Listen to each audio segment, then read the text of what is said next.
Une fois n'est pas coutume. Bonjour à tous et bienvenue dans cette web rencontre de la DCF, le rendez-vous en ligne des intercommunalités. Comme vous le savez, la DCF vous propose depuis mi-avril, depuis le début de la crise sanitaire, des webinaires pour gérer la crise, préparer la reprise et reprendre un petit peu la vie intercommunale sur vos territoires. Pour votre information, nous arrivons dans la dernière semaine de ce cycle de webinaires avant la pause estivale, mais nous vous assurons que la rentrée verra probablement un programme hybride entre à la fois du présentiel et puis ce genre de format en visioconférence afin que tout le monde puisse y assister comme nous avons pu le faire pendant la crise. Donc bienvenue à tous dans ce webinaire où nous allons parler cohésion et solidarité, quel nouveau rôle pour les intercommunalités. Il s'agit vraiment d'un webinaire d'échange et de réflexion, donc on vous encouragera à prendre la parole et puis à nous faire des retours de ce qui se passe sur vos territoires. Pour ça, je me permets, avant de me tourner vers nos intervenants et notre animateur, de vous faire un petit point sur les échanges et les questions. Comme vous le savez, ces webinaires, pour nous, c'est important que vous puissiez prendre la parole et qu'on puisse vous écouter et échanger. Donc, vous avez pour ça 3 options. La première, c'est converser. Il s'agit ici du chat. Vous pouvez discuter librement, on vous le laisse ouvert, mais ce ne sera pas forcément le biais prioritaire pour poser vos questions aux intervenants. Le biais prioritaire, ce sera avant tout de lever la main. Tout simplement, vous pouvez lever la main avec ce bouton au milieu de votre écran et pendant les moments d'échange, je pourrai vous ouvrir le micro et vous pourrez poser votre question directement. C'est toujours le plus agréable et ce qui ressemble le plus au présentiel et au rapport humain. Enfin, vous aurez les questions-réponses. Ici, vous pouvez poser des questions formulées aux intervenants, mais vous pouvez aussi voter. Plutôt que de poser une question qui a déjà été votée, vous pouvez mettre un pouce en dessous et ça remonte au-dessus du tableau et on a plus de chances de pouvoir les lire en premier. Et une dernière chose, vous aurez des petits sondages, c'est-à-dire des petites questions qui vont apparaître sur vos écrans. N'hésitez pas à répondre rapidement et puis nous, on pourra en discuter tous ensemble en vous affichant les résultats. Je vous rappelle enfin que la web rencontre est enregistrée, qu'elle sera disponible rapidement en replay, probablement avant la fin de la semaine, sur le site adcf.org. Voilà, j'en arrête là de mes consignes. Et puis, pour présenter nos intervenants, s'ils veulent bien ouvrir leur caméra, je vais d'abord présenter Romain Briot, qui est conseiller politique de la ville, affaires européennes et responsable de l'action régionale de la DCF, qui va se charger d'animer la rencontre ce matin. Romain, je te laisse présenter nos intervenants. Merci Cécile. Bonjour tout le monde. Je vous présente donc nos 3 intervenants qui nous permettront d'échanger au cours de cette matinée. Antoine Chéreau, vous êtes président de la communauté de Terre de Montaigu dans les Pays de la Loire. Anne Terlez, vous êtes vice-présidente de Seine-Nord Agglomération en Normandie. Et enfin, Emmanuelle Chambard, vous êtes directrice générale adjointe de Valence Romand Agglomération et vous êtes référente cohésion pour l'ADGCF, l'Association des directeurs généraux des communautés de France. Voilà. Alors, avant de vous donner la parole et puis d'échanger avec l'ensemble de nos participants, je voulais juste dire quelques mots sur le pourquoi proposer ce webinaire sur ce domaine, cohésion et solidarité, un domaine assez large et qui mérite donc… excusez-moi, est-ce que vous voyez bien? Oui, juste à passer en diaporama. C'est bon? En diaporama. En diaporama. Parfait. Merci. Cohésion et solidarité. Alors, l'expression est très large et c'est volontaire de notre part. On a souhaité vraiment ouvrir le plus largement possible à tout ce qui nous semblait être intéressant de mettre dans cohésion et solidarité. Et ça renvoie effectivement à plusieurs compétences et voire même un très grand nombre d'acteurs. Et c'est ce qui nous a d'ailleurs semblé intéressant dès le départ. Donc, en termes de compétences, action sociale, jeunesse, politique de la ville, habitat, santé, insertion. Donc, on le voit, des compétences à la fois exclusives pour l'intercommunalité, mais aussi et surtout des compétences partagées entre un très grand nombre d'acteurs, à la fois les collectivités du bloc local, mais aussi le département, évidemment l'État, la CAF, tout le monde associatif, à la fois associations locales et puis grands réseaux associatifs nationaux, ainsi que tous les opérateurs qui interviennent dans le champ de la cohésion ou des solidarités, les centres communaux d'action sociale, les CIAS, les centres sociaux, les missions locales, les PLI. Et on a beaucoup parlé, évidemment, des impacts institutionnels, budgétaires et de relance économique, notamment au travers des webinaires de la DCF. Là, on a souhaité parler aussi de cohésion et presque voilà, de relance de cohésion sociale. Et pourquoi? Parce que d'abord, on a remarqué, et on l'a fait d'ailleurs à travers un grand nombre de portraits de territoire face à la crise qu'on a rédigés, qu'on a diffusés sur le site internet, on a vraiment remarqué un très grand nombre, une grande variété d'initiatives prises par les intercommunalités, soit d'initiatives propres, soit d'initiatives prises en coopération avec les communes membres et avec d'autres partenaires. Donc un vrai effort de coopération qui nous a semblé intéressant de discuter et de valoriser. Ce qui fait que ces initiatives, ces dynamiques de coopération nous ont amené à nous poser la question de la place de l'intercommunalité, à la fois pendant cette période de crise et puis pour les prochaines semaines et les prochains mois. Ce qu'on intègre dans le domaine de la cohésion et des solidarités, l'appui au public fragile, voilà, nous semblait intéressant de valoriser à la fois pour les prochaines semaines et les prochains mois, parce qu'on sait que les impacts de la crise vont encore être durables et assez forts pour un grand nombre de personnes et de familles. On pense notamment à la préparation des vacances d'été. Et puis, il y a le mandat 2020-2026 qui s'ouvre avec de nouveaux projets de mandat. Est-ce que les projets, est-ce que les politiques de solidarité vont trouver leur place d'une manière plus ou moins forte dans les nouveaux projets de territoire 2020-2026, et puis d'une manière un peu plus périphérique, d'un point de vue très institutionnel, un projet de loi institutionnel qu'on appelle le projet de loi 3D, décentralisation, différenciation, déconcentration, devrait arriver prochainement au Parlement. C'est peut-être aussi l'occasion de discuter de la répartition des responsabilités en matière de cohésion et de solidarité. Alors, je vais vous parler justement des actions prises par les intercommunalités. Elles ont été très nombreuses. Voilà, là, je les ai résumées de manière très brute. Sachez que vous pourrez retrouver, vous avez le lien ici en bas de l'écran, sur notre site internet, toute une série de portraits de territoire qu'on a réalisés et dans lesquels vous retrouverez à chaque fois, parce que c'est quasi systématique, l'action de l'intercommunalité en direction des publics fragiles, des publics sensibles, qu'il s'agisse de personnes au sein de quartiers populaires ou de territoires ruraux plus isolés. Donc, vous le voyez là, je ne vais pas tous les lire, mais ça donne à voir quand même un grand nombre d'actions. Et ce qui est intéressant, c'est de voir qu'il y a là des actions qui étaient peu courantes, portées par l'intercommunalité précédemment. Et c'est ce qui fait l'intérêt de questionner la place de l'interco en matière de cohésion et de solidarité.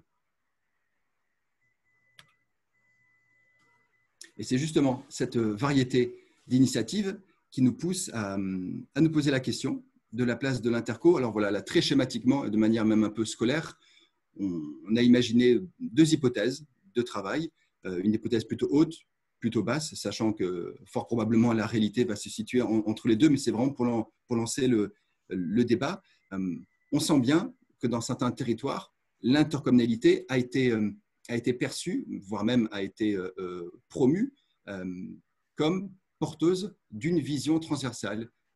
Et je reste vraiment bien dans le domaine de la cohésion et des solidarités, et à qui on demandait, ou à qui on a demandé vraiment de garantir une coordination, une bonne efficacité de l'action de chacun des acteurs. On a vu précédemment la longue liste d'acteurs qui intervenaient sur ce domaine. Donc, dans certains cas, on a vraiment eu cette intercommunalité posée comme l'ensemblier, la coordinatrice, avec cet objectif de faciliter l'action de tous les acteurs et aussi d'éviter les trous dans la raquette, que ce soit pour les communes les plus démunies ou pour les acteurs qui étaient en grande difficulté, notamment les acteurs associatifs, qui avaient du mal à mobiliser bien sûr leurs bénévoles ou qui étaient en difficulté d'un point de vue budgétaire. Voilà. Donc, on a bien senti cette posture-là, nouvelle, dans certains cas, pour l'intercommunalité. Et puis, une autre hypothèse de travail, c'est plutôt un statu quo avec l'intercommunalité qui intervient sur son champ de compétences et strictement sur son champ de compétences et qui donc est un acteur comme les autres, au même titre que les autres. Voilà ces deux types d'hypothèses qu'on peut formuler à ce stade, mais vraiment, pour être tout à fait honnête avec vous, ce webinaire sert aussi à ça. Et l'idée n'est pas de survendre un rôle nouveau pour l'intercommunalité, mais vraiment bien de questionner aussi l'organisation de nos politiques publiques en matière de cohésion et de solidarité. Et à travers ça, évidemment, questionner la place de l'intercommunalité, sachant que c'est un sujet qu'on a déjà évoqué.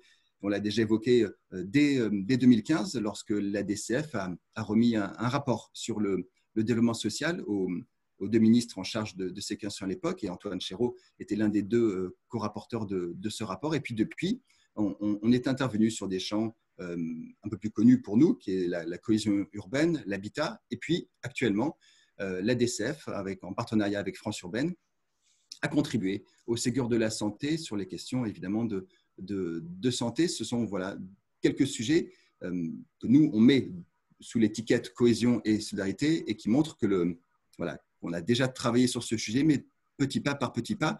Là, la question qu'on pose et les sujets qu'on pose ce matin, c'est plutôt de l'ordre de la gouvernance et de l'organisation des projets. Et pour cela, trois intervenants. Je vous propose d'abord de commencer par Antoine Chéreau et Anne Terlez. Ensuite, on aura un temps d'échange entre nous tous. Puis Emmanuel Chambard. Et puis à nouveau, on pourra échanger. Nous aurons, Cécile vous l'a dit, quelques questions à vous poser plus précisément. Et à partir de vos réponses, nous pourrons réagir. Pardon.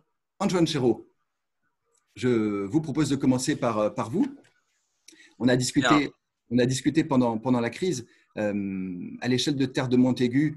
Alors, vous êtes organisé en cellule de crise, puis en cellule de suivi. C'était en comité restreint, mais avec toujours un lien et un canal d'information très régulier, tous les jours, avec l'ensemble des maires de votre territoire. Vous aviez en plus organisé votre suivi autour de 4 axes: la santé, les effets sociaux du confinement, les effets économiques, et puis l'intercommunalité en tant qu'employeur aussi. Donc voilà, ça c'était pour l'organisation générale de votre suivi et de vos réponses face à la crise. Et puis en matière de cohésion et de solidarité, vous avez à plusieurs reprises évoqué l'importance pour vous du contrat local de santé qui a été précédemment signé et du contrat territorial global signé avec la CAF, qui selon vous ont été des outils qui vous ont permis de réagir plus rapidement face à la crise. Mais voilà, quels sont, maintenant que la crise le confinement est plutôt derrière nous, qu'est-ce que vous retenez de cette période, vraiment dans le domaine de la cohésion et des solidarités? Quelles ont été pour vous les difficultés, les réussites, et puis en quoi ça pose question sur le rôle et la place de l'intercommunalité?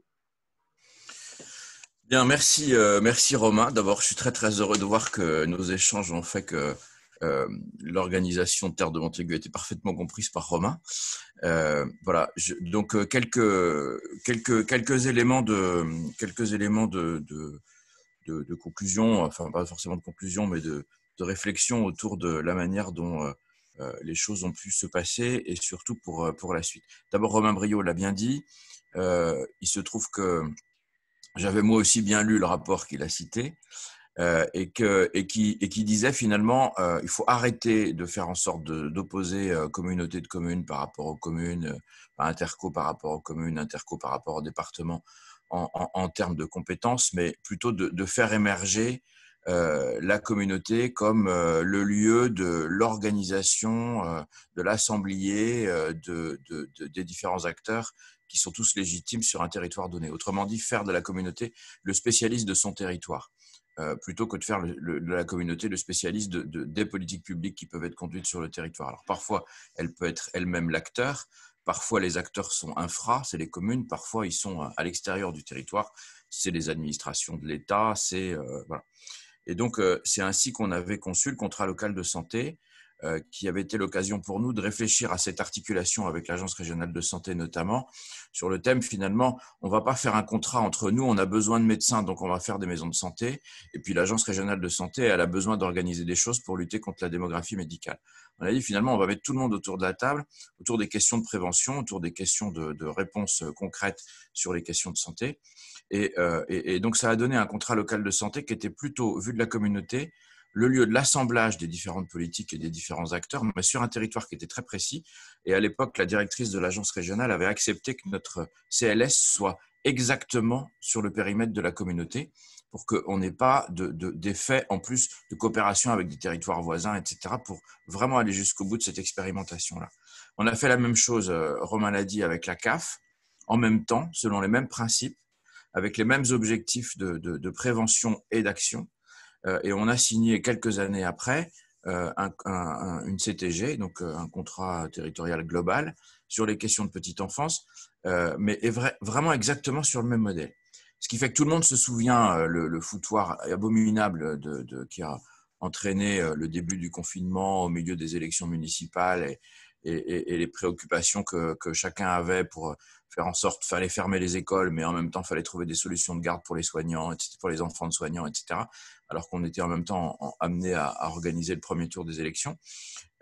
Et très vite, la somme pour tous les maires et tous les élus locaux, la somme des questions qui ont été devant nous a été immense. Et moi, je voudrais vraiment témoigner que le fait d'avoir depuis longtemps exercé à l'occasion du contrat local de santé ce rôle d'assemblier, eh ben finalement, dans la première semaine qui a suivi le premier tour, j'ai pu réunir tous les acteurs de la santé pour qu'ils disent bien tous leurs besoins, y compris en fonction de ce qu'on s'attendait à avoir, puisque en Pays de la Loire, on n'a pas une grosse vague. Enfin, on l'a à peine eu d'ailleurs, mais enfin, on a préparé avec eux. Ils ont pu nous dire on a besoin d'avoir des cabinets secondaires pour faire du Covid. On va avoir du mal à trouver du monde pour faire les désinfections. On a pu voilà, regarder la totalité des questions qui se posaient. On a pu faire la même chose avec tous les acteurs du médico-social. Et dès le début de la semaine, on s'est rendu compte qu'on avait un souci majeur qui était les jeunes handicapés qui étaient en IME, pour lesquels en fait il y avait une confusion formidable et les familles étaient perdues. Enfin, ça a été assez compliqué. On a fait la même chose avec nos responsables de maisons de retraite. On s'est vu par exemple qu'on avait un sujet que personne n'avait anticipé, c'était nos maisons de retraite ici sont ouvertes à midi et on a beaucoup d'anciens qui en fait n'ont pas de système de portage des repas par exemple et qui venaient prendre leur repas à la maison de retraite. Ça, on a fermé pour confinement et donc en fait on a tout d'un coup, on a eu la liste en une demi-heure des personnes âgées chez nous qui étaient chez elles et pour qui il fallait trouver une solution. Voilà. Et on a su que certaines maisons de retraite, certains instituts pour handicap avaient tout d'un coup des disponibilités pour pouvoir faire des repas, pour pouvoir… Voilà. Donc, en une semaine, et on a fait la même chose sur la petite enfance, et en une semaine, sans rien faire, si j'ose dire, juste en mettant tout le monde autour de la table, on a réussi à faire la liste des sujets qu'il fallait traiter. Et ça nous a permis de nous organiser, Romain l'a dit, donc je ne vais pas le redire, avec une cellule de crise tous les jours qui était finalement composée d'un certain nombre de cadres de la communauté, de représentants de la technique des communes les plus dotées en moyens, donc la commune centre principalement, et puis aussi des VP de la communauté qui n'étaient finalement pas là en tant que maire, mais en tant qu'ils avaient suivi eux-mêmes et qu'ils étaient légitimes à parler avec l'ensemble des acteurs. Donc ça a été, je vais vous dire après tout, après très bien marché, mais ça a été en tout cas efficace là-dessus. Et du coup, on a eu tous les matins, 7 jours sur 7, au moins au début, quelque chose d'assez efficace sur le point sur les questions sanitaires. Voilà, donc c'était les cellules Covid, c'était la question des masques. Du coup, la préfecture nous a délégué le ramassage des masques pour l'agence régionale de santé. On a pu faire des collectes. On s'est très vite, on a trouvé les solutions nécessaires pour pouvoir garder les enfants. On a été un acteur légitime vis-à-vis de l'inspection académique, etc. Voilà. Donc, on avait donc tous les matins sur les 4 points qu'a évoqué Romain tout à l'heure, c'est-à-dire les questions sanitaires, les questions des conséquences sociales, les questions économiques et puis le partage aussi des responsabilités d'employeurs. Ça a sans doute été un sujet plus compliqué entre communauté et communes, puisque les communes avaient plutôt les acteurs sur le terrain et la communauté plutôt les acteurs en retrait. Et voilà.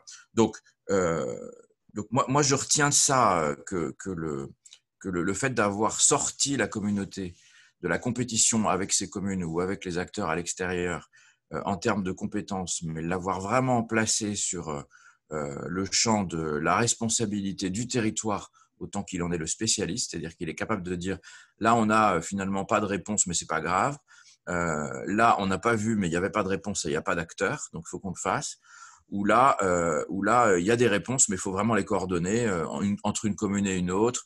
Voilà, donc par exemple, on s'est vite rendu compte que ça servait à rien de garder toutes les écoles du territoire ouvertes pour garder 2 enfants par classe. Donc très vite, on a proposé à l'inspection d'académie de pouvoir faire en sorte de choisir quelques écoles. Et finalement, l'inspection d'académie était absolument ravie que les maires entre eux se mettent d'accord pour savoir quelles étaient les écoles qu'on ouvrait, quelles étaient les écoles qu'on fermait, etc. Voilà. Donc cette capacité à avoir un regard sur partagé, hein, parce que sur le territoire, sur ses besoins, il a naturellement, je pense, permis d'aller vite, permis d'être efficace dans la réponse, permis d'être plutôt solidaires les uns avec les autres. Je rappelle, mais tout le monde sait que en plus de ça, c'était d'autant plus compliqué que chez nous, il y a 10 communes et 4 sur 10 avaient un nouveau maire. Donc, on avait en plus les anciennes équipes, les nouvelles équipes, c'était les anciens maires qui étaient à la manœuvre. Voilà. Et donc, on a mis en place un système tous les jours. Il y avait une newsletter pour tous les maires. Les maires, et même juste élus, mais pas encore installés, ont profité de cette newsletter pour faire de l'information pour les propres équipes nouvelles, partager ce qui se faisait. Voilà. Donc, il y a eu beaucoup de diffusion de communication par le biais de ces comptes rendus journaliers, finalement, de ces cellules de crise, qui disaient on fait ci, on fait ça, on fait appel, etc. Voilà. Bon. Ce qui fait d'ailleurs que les équipes nouvelles, elles ont pas eu l'impression d'avoir été mises de côté complètement. Ça n'a pas empêché peut-être ici ou là quelques frictions de passation, voilà. Mais je pense que voilà, ça a été vraiment compliqué, tout le monde s'en souvient, mais ça, je pense que c'est quelque chose qui était assez efficace. Alors, ce que j'en retiens, évidemment, c'est le fait qu'on ait gagné du temps, c'est le fait qu'on a pu être efficace, c'est le fait que la communauté, elle en est ressortie plus légitime encore, je crois, et pas seulement vis-à-vis des communes, mais aussi vis-à-vis de certaines administrations qui ne nous avaient pas vus du tout. Je pense en particulier à l'inspection d'académie, qui a vu l'intérêt qu'elle pouvait en tirer, mais on était évidemment un acteur complètement illisible jusqu'à présent, et pourtant ça a bien rendu service aux communes.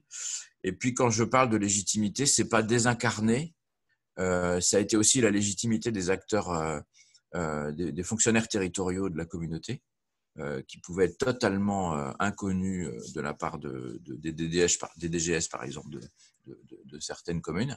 Enfin, inconnus, pas physiquement, mais en tout cas pas une notion précise de la responsabilité et du travail. Et puis, ça a été une légitimité aussi du rôle de VP. Et du coup, j'ai été assez étonné de ça. Entre notre réunion régulière en visio, très très régulière, avec l'ensemble des maires qui en plus s'étaient réunis comme une petite commission permanente puisqu'on prenait des décisions quand on a eu le droit, quand on a eu les délégations de prendre des décisions qui avaient un impact financier. C'était l'ensemble des maires c'était les anciens maires d'ailleurs. Mais tout ça a été beaucoup de comptes rendus et puis on avait vraiment le côté cellule de crise et là du coup c'était le VP en tant que VP, pas en tant que maire de sa commune qui était voilà.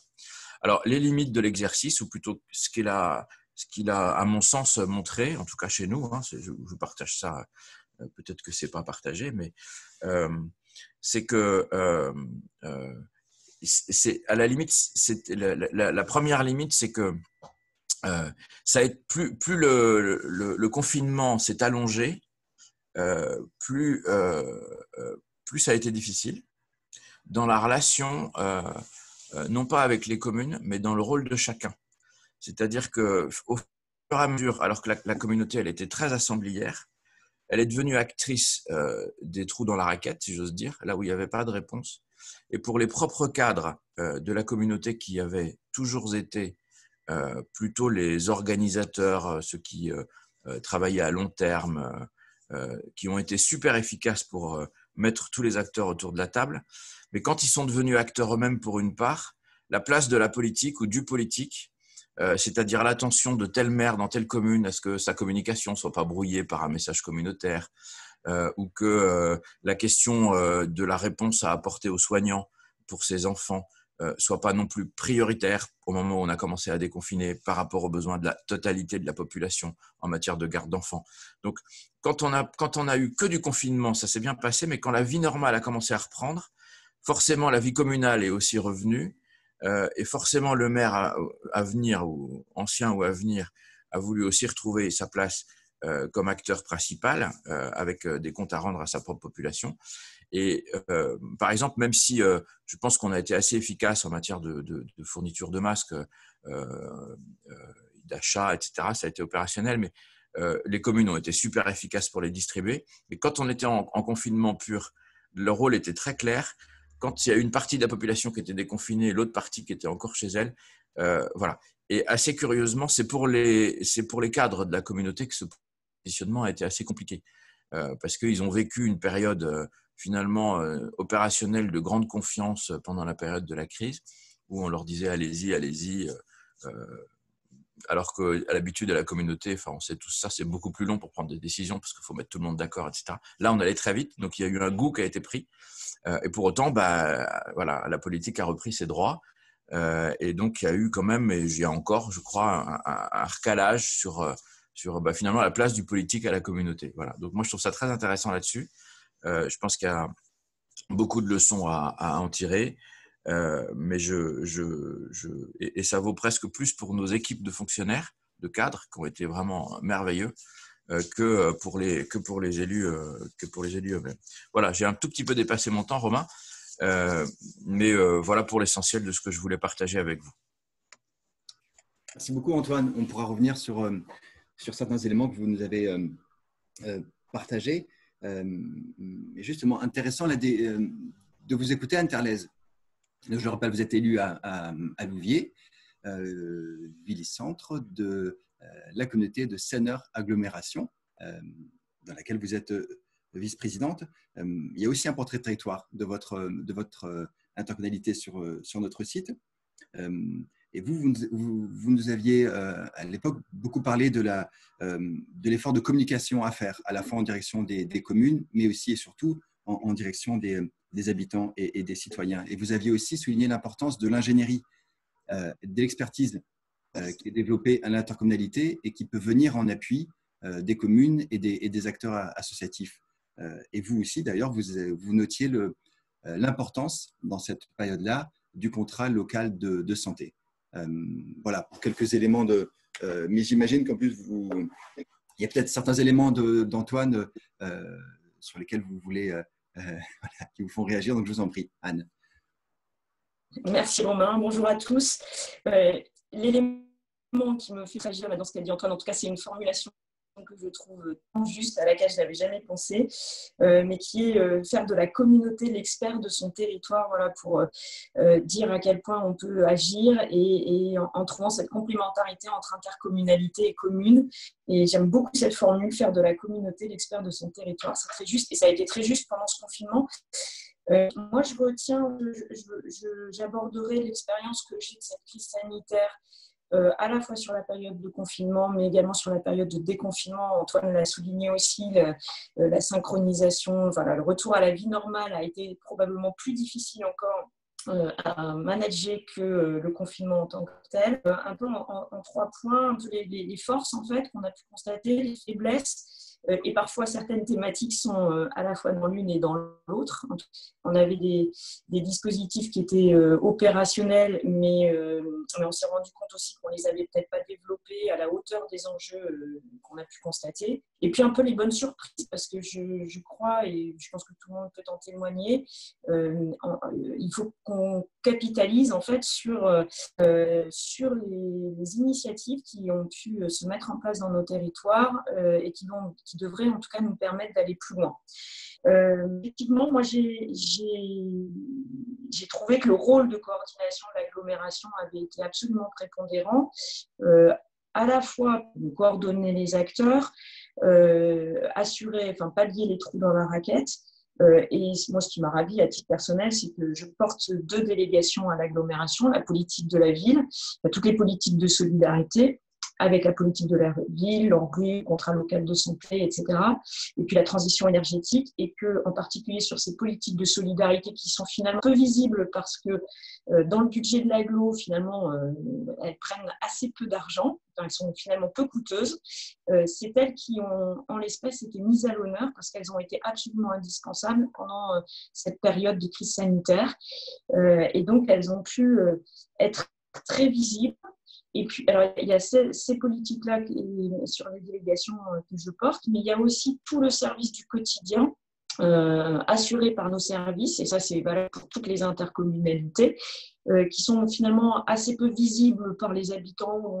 Nos habitants n'ont pas forcément encore tout à fait fait le lien avec l'intercommunalité. Voilà, enfin, globalement, c'est l'assainissement. Hein, voilà, qui sont les reapers du quotidien, enfin, de tous ces héros du quotidien qu'on a pu mettre à l'honneur. On s'est aperçu finalement que c'était des gens qui bossaient, des politiques publiques qui étaient menées par les intercos avec des agents territoriaux qui ont assuré la continuité de service, et c'était extrêmement important. Donc c'est vrai que moi, ce côté-là a été plutôt réjouissant puisque on a pu aller loin le plus loin possible. En tout cas, on a pu être présent et très réactif grâce aux politiques publiques et aux dispositifs que l'on porte, et également renforcer ce lien commune-intercommunalité et intercommunalité-habitant. Alors effectivement, on a pris des mesures. Nous, on n'a pas adressé une newsletter, même si on a adressé de l'information au maire, mais on a adressé une newsletter aux habitants du territoire. Alors pas journalière, mais hebdomadaire, où à la fois on informait la population de ce que nous mettions en place, et en même temps on informait, on mettait en place justement tous ces héros du quotidien pour ce qu'ils font. Et j'imagine, au regard un peu des réactions, j'imagine que ça a renforcé ce lien intercommunalité habitants du territoire. Voilà, sans porter ombrage bien sûr aux compétences des communes, mais on avait par exemple proposé aux habitants qui le souhaitaient de mettre un petit mot sur leur poubelle pour encourager tous nos reapers, tous ceux qui continuaient d'assurer ce service public, et de nous faire des photos et de les envoyer, de les mettre sur les réseaux sociaux, etc. Et ça a bien fonctionné, et d'ailleurs les agents territoriaux étaient touchés de ces messages de sympathie qu'ils ont pu découvrir. Alors, bon, Antoine en a parlé, je ne reviens pas dessus, mais le contrat local de santé a été une force incroyable. Voilà, c'est le dispositif que nous portons, contrat local de santé, qui nous a permis d'être en ordre de marche très très vite, en transversalité avec les autres services de l'agglomération. En dehors des masques, on a quand même eu un sujet sur les solutions hydroalcooliques. Bon, le fait que nous ayons la compétence développement économique, le contrat local de santé a pu solliciter aussi le service développement économique, qui a pu se retourner vers les entreprises du territoire, et alors c'est vrai qu'on est un territoire d'industrie avec beaucoup d'industrie pharma, et en très très peu de temps ils ont pu nous produire la solution hydroalcoolique, la quantité de solutions hydroalcooliques dont on avait besoin pour pouvoir fournir les professionnels de santé, les différents acteurs, l'aide à domicile essentiellement, aussi bien le service que nous portons au CIAS que les associations, les autres associations. Ça a été important. La CTG, la Convention territoriale globale dans laquelle on est engagé, notre petite enfance a pu aussi coordonner les besoins des différentes communes en matière de garde d'enfants de soignants ou de forces de police, sécurité, etc., les pompiers. Je ne reviens pas là-dessus parce que ça a été très bien évoqué par Antoine. Dans les forces aussi de l'intercommunalité, il y a eu alors force et faiblesse en fait, mais dans les forces, on a eu aussi la question de la subsidiarité. On s'est rendu compte quand même à quel point elle était éminemment importante. Donc la capacité en fait de notre interco à aider, à faire en sorte qu'il est possible de faire soit faite au plus petit niveau. Voilà, cet échelon de proximité, essentiellement porté par des associations, a été extrêmement importante. et je pense qu'il faut qu'on la renforce. C'est-à-dire qu'on voit bien que pendant ce confinement, alors elles ont eu des difficultés au début, nos associations porteuses de projets, porteuses d'actions, parce qu'il fallait qu'elles se réorganisent, effectivement, mais au même titre que nous, finalement. Mais on voit bien à quel point elles ont été cet échelon de proximité, capable d'identifier très vite les personnes qui étaient en difficulté. Qui avaient besoin d'un soutien, qui avaient besoin d'un lien, etc., d'organiser l'aide alimentaire qui a été un sujet extrêmement important pendant le confinement, la solidarité, la lutte contre la solitude, et voilà, l'identification des personnes âgées, très âgées qui étaient devenues extrêmement vulnérables, le portage de repas. Voilà, beaucoup de choses sont passées. C'est vrai qu'on avait des listings, des dispositifs politiques publics, mais il y a beaucoup de choses qui sont passées par les associations, et ce principe de subsidiarité, à mon idée, doit être impérativement renforcé. C'est vrai que nous, on avait pu lancer les finances, puisqu'en fait, les services de l'État laissaient un peu en stand-by. Ils voulaient attendre la fin des élections, du cycle électoral, pour mener les comités de pilotage. Je pense notamment au comité de pilotage contrat de ville pour le dispatching des subventions. Bon, nous, on attend pour qu'ils ne soient pas en difficulté de trésorerie en attendant ce cycle. Et grand bien nous en a pris, puisque du coup, ils n'ont pas eu de difficultés financières pendant ce confinement, et ils ont été assez rapidement opérationnels.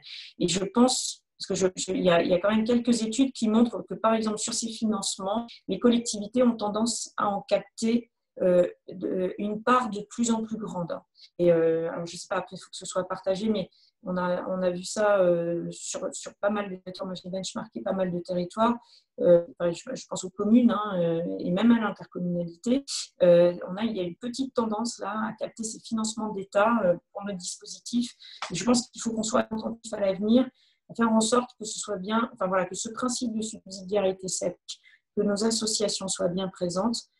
C'est une question de réactivité, d'échelon de protection de démocratie. Donc, je pense que ça sera extrêmement important. Sur les faiblesses, on a pu voir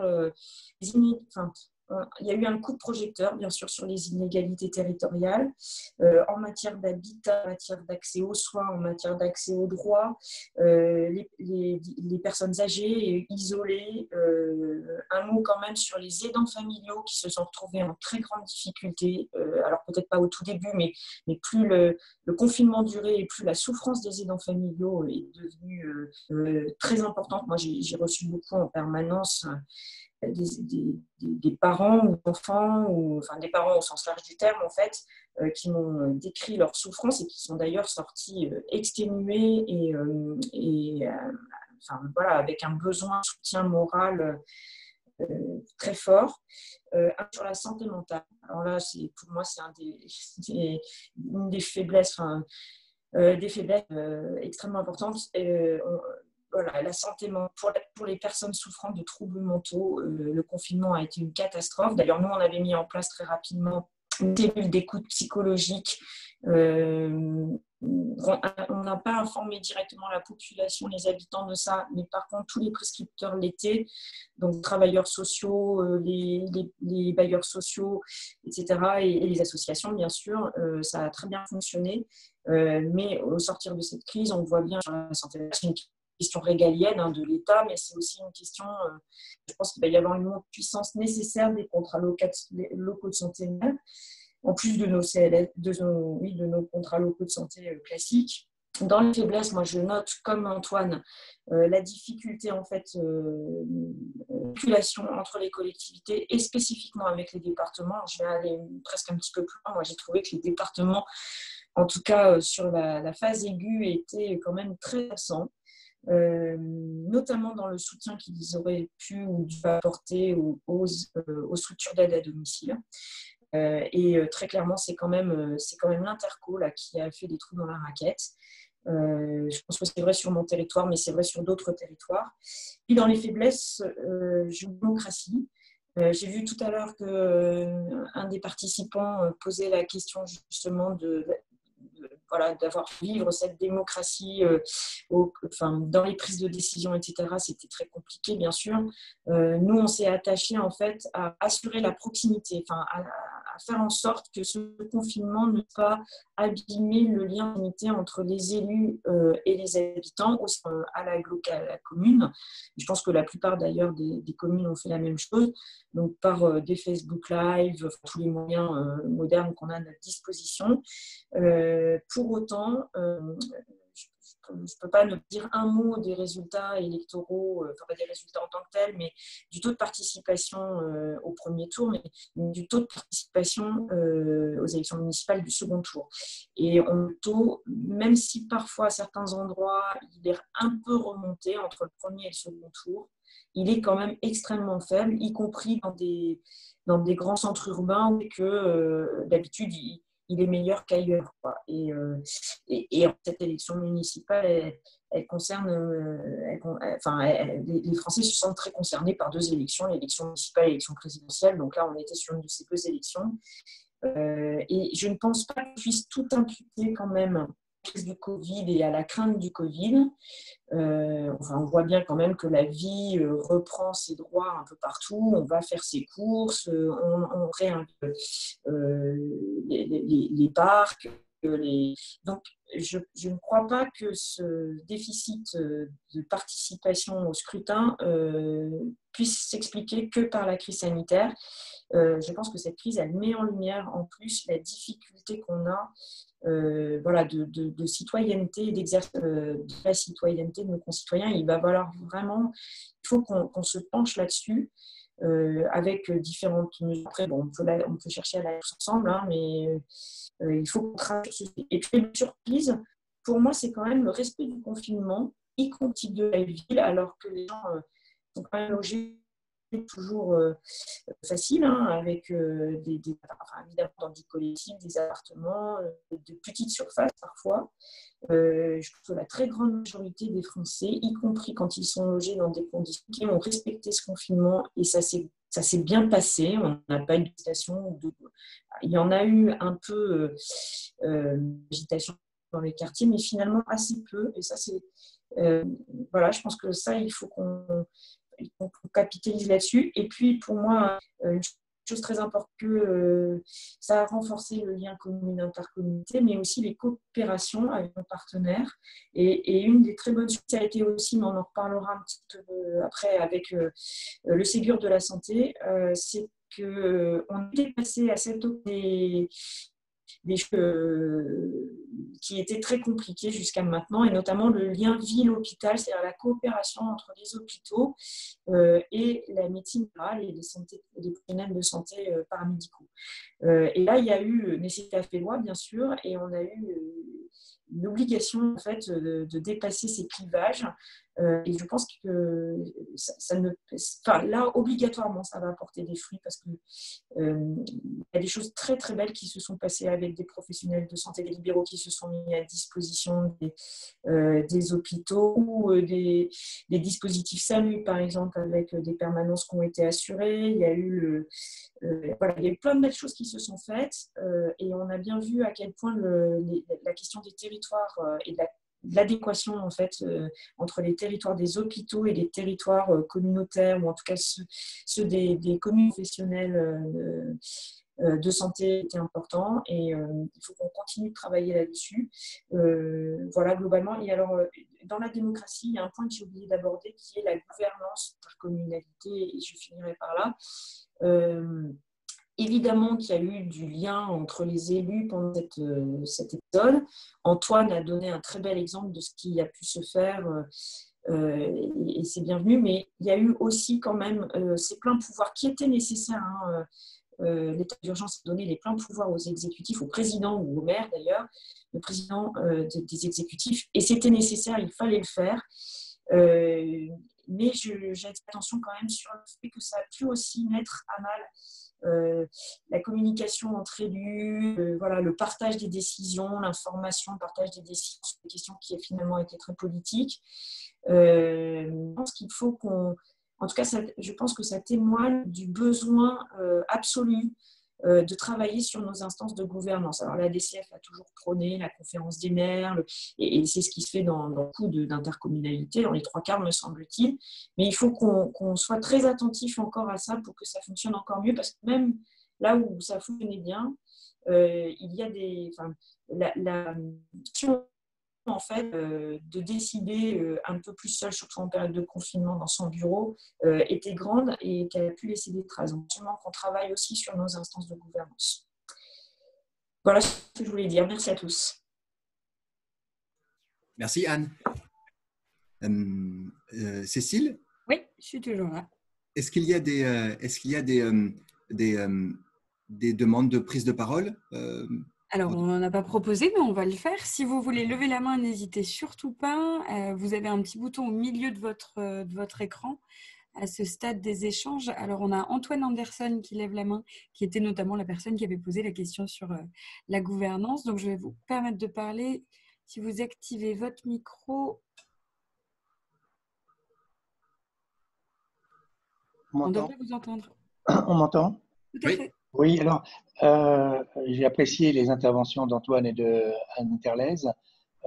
J'aurais voulu avoir peut-être des précisions de votre part sur la manière dont, ou l'intérêt, la pertinence, des précisions si toutefois il y a eu des, comment dire, il y a eu des expériences quant à la manière d'associer les citoyens aux décisions qui sont à prendre.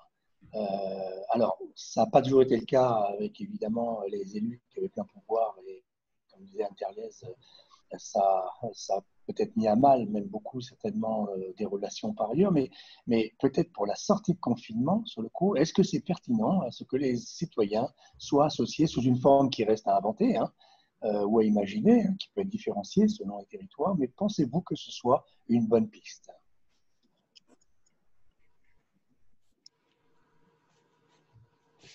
Alors, Antoine, Anne ou Emmanuel, n'hésitez pas.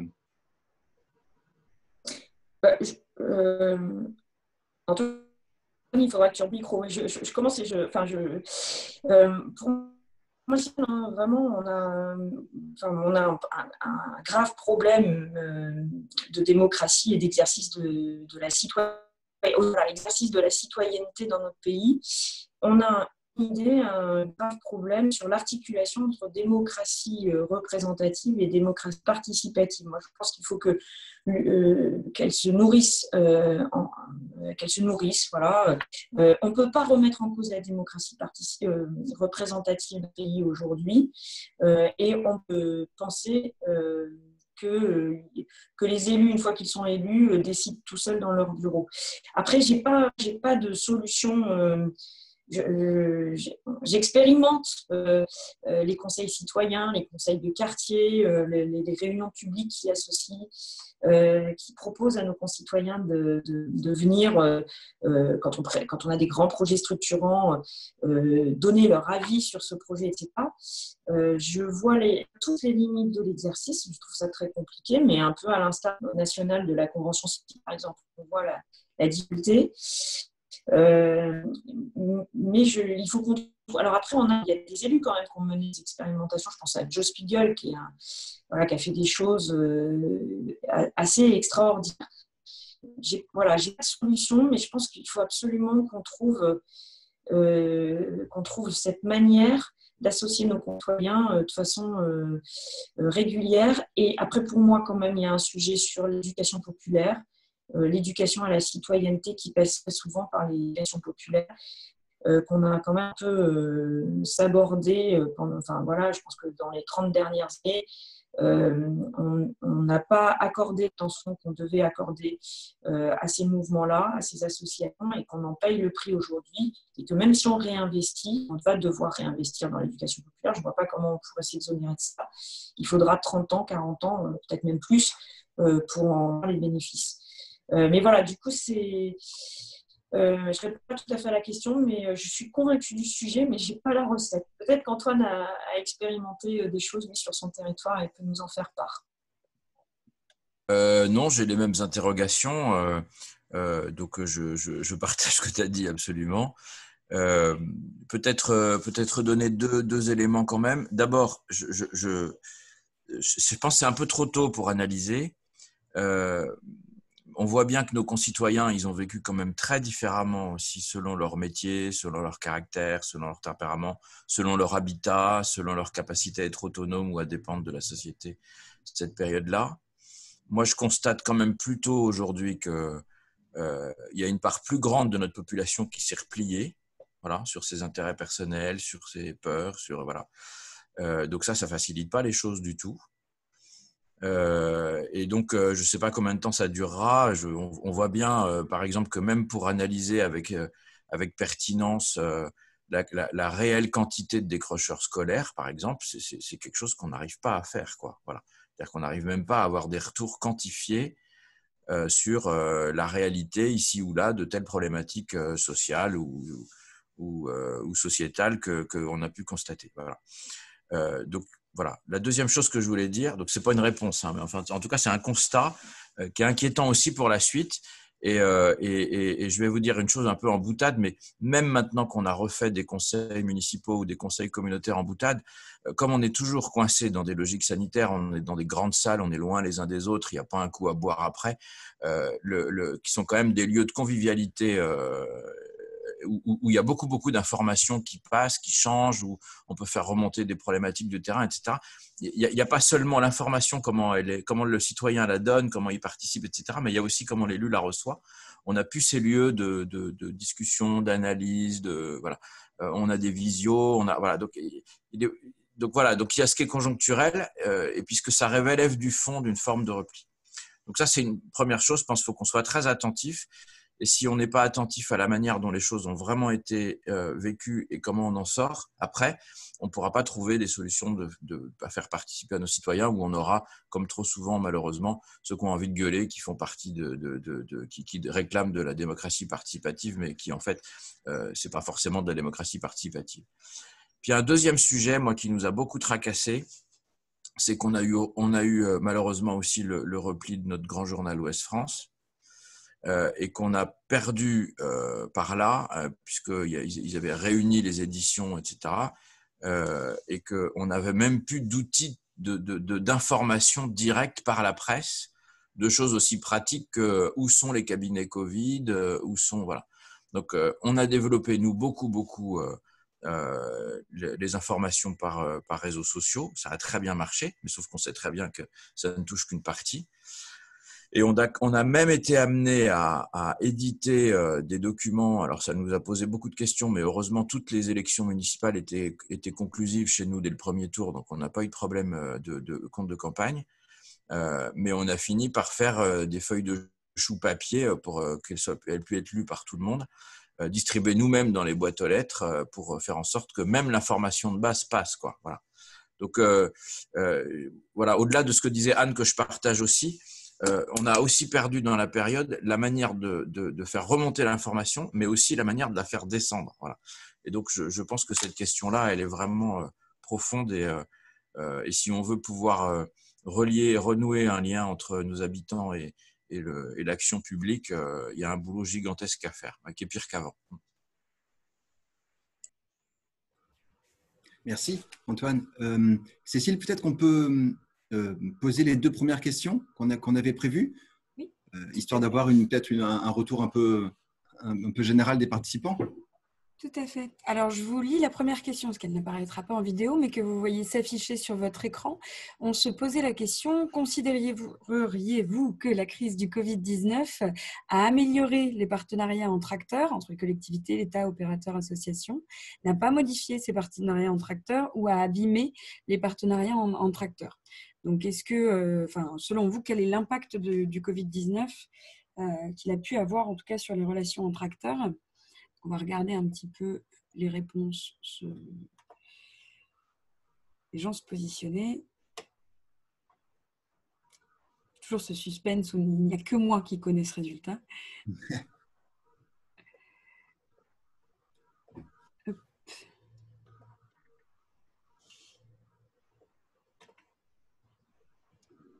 Alors, ça se stabilise. Je vais vous montrer quand même. Sachant que nous, on n'a pas le droit de voter, c'est lamentable. Non, vous n'avez pas le droit de voter. Je vous débloquerai le prochain, c'est promis. Alors, on voit qu'à 52% de notre salle, le Covid a en fait amélioré les partenariats entre acteurs, que ce soit collectivités, État, opérateurs, associations. À 43% de la salle, ça n'a pas modifié les partenariats et à 4% seulement, ça a abîmé les partenariats entre acteurs.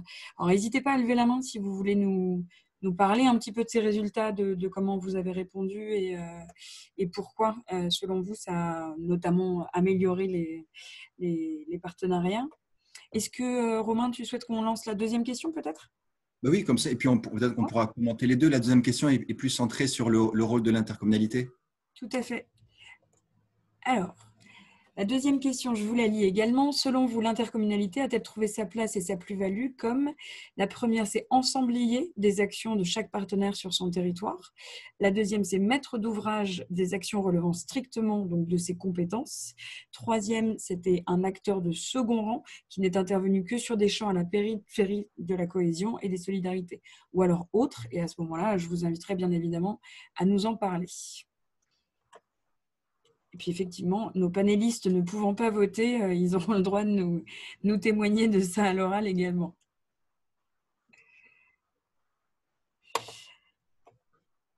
Alors, je laisse une seconde. D'ailleurs, peut-être que vous pouvez nous le dire. Anne Terlez et Antoine Chéreau, quelle option vous auriez coché plutôt de votre côté sur vos territoires?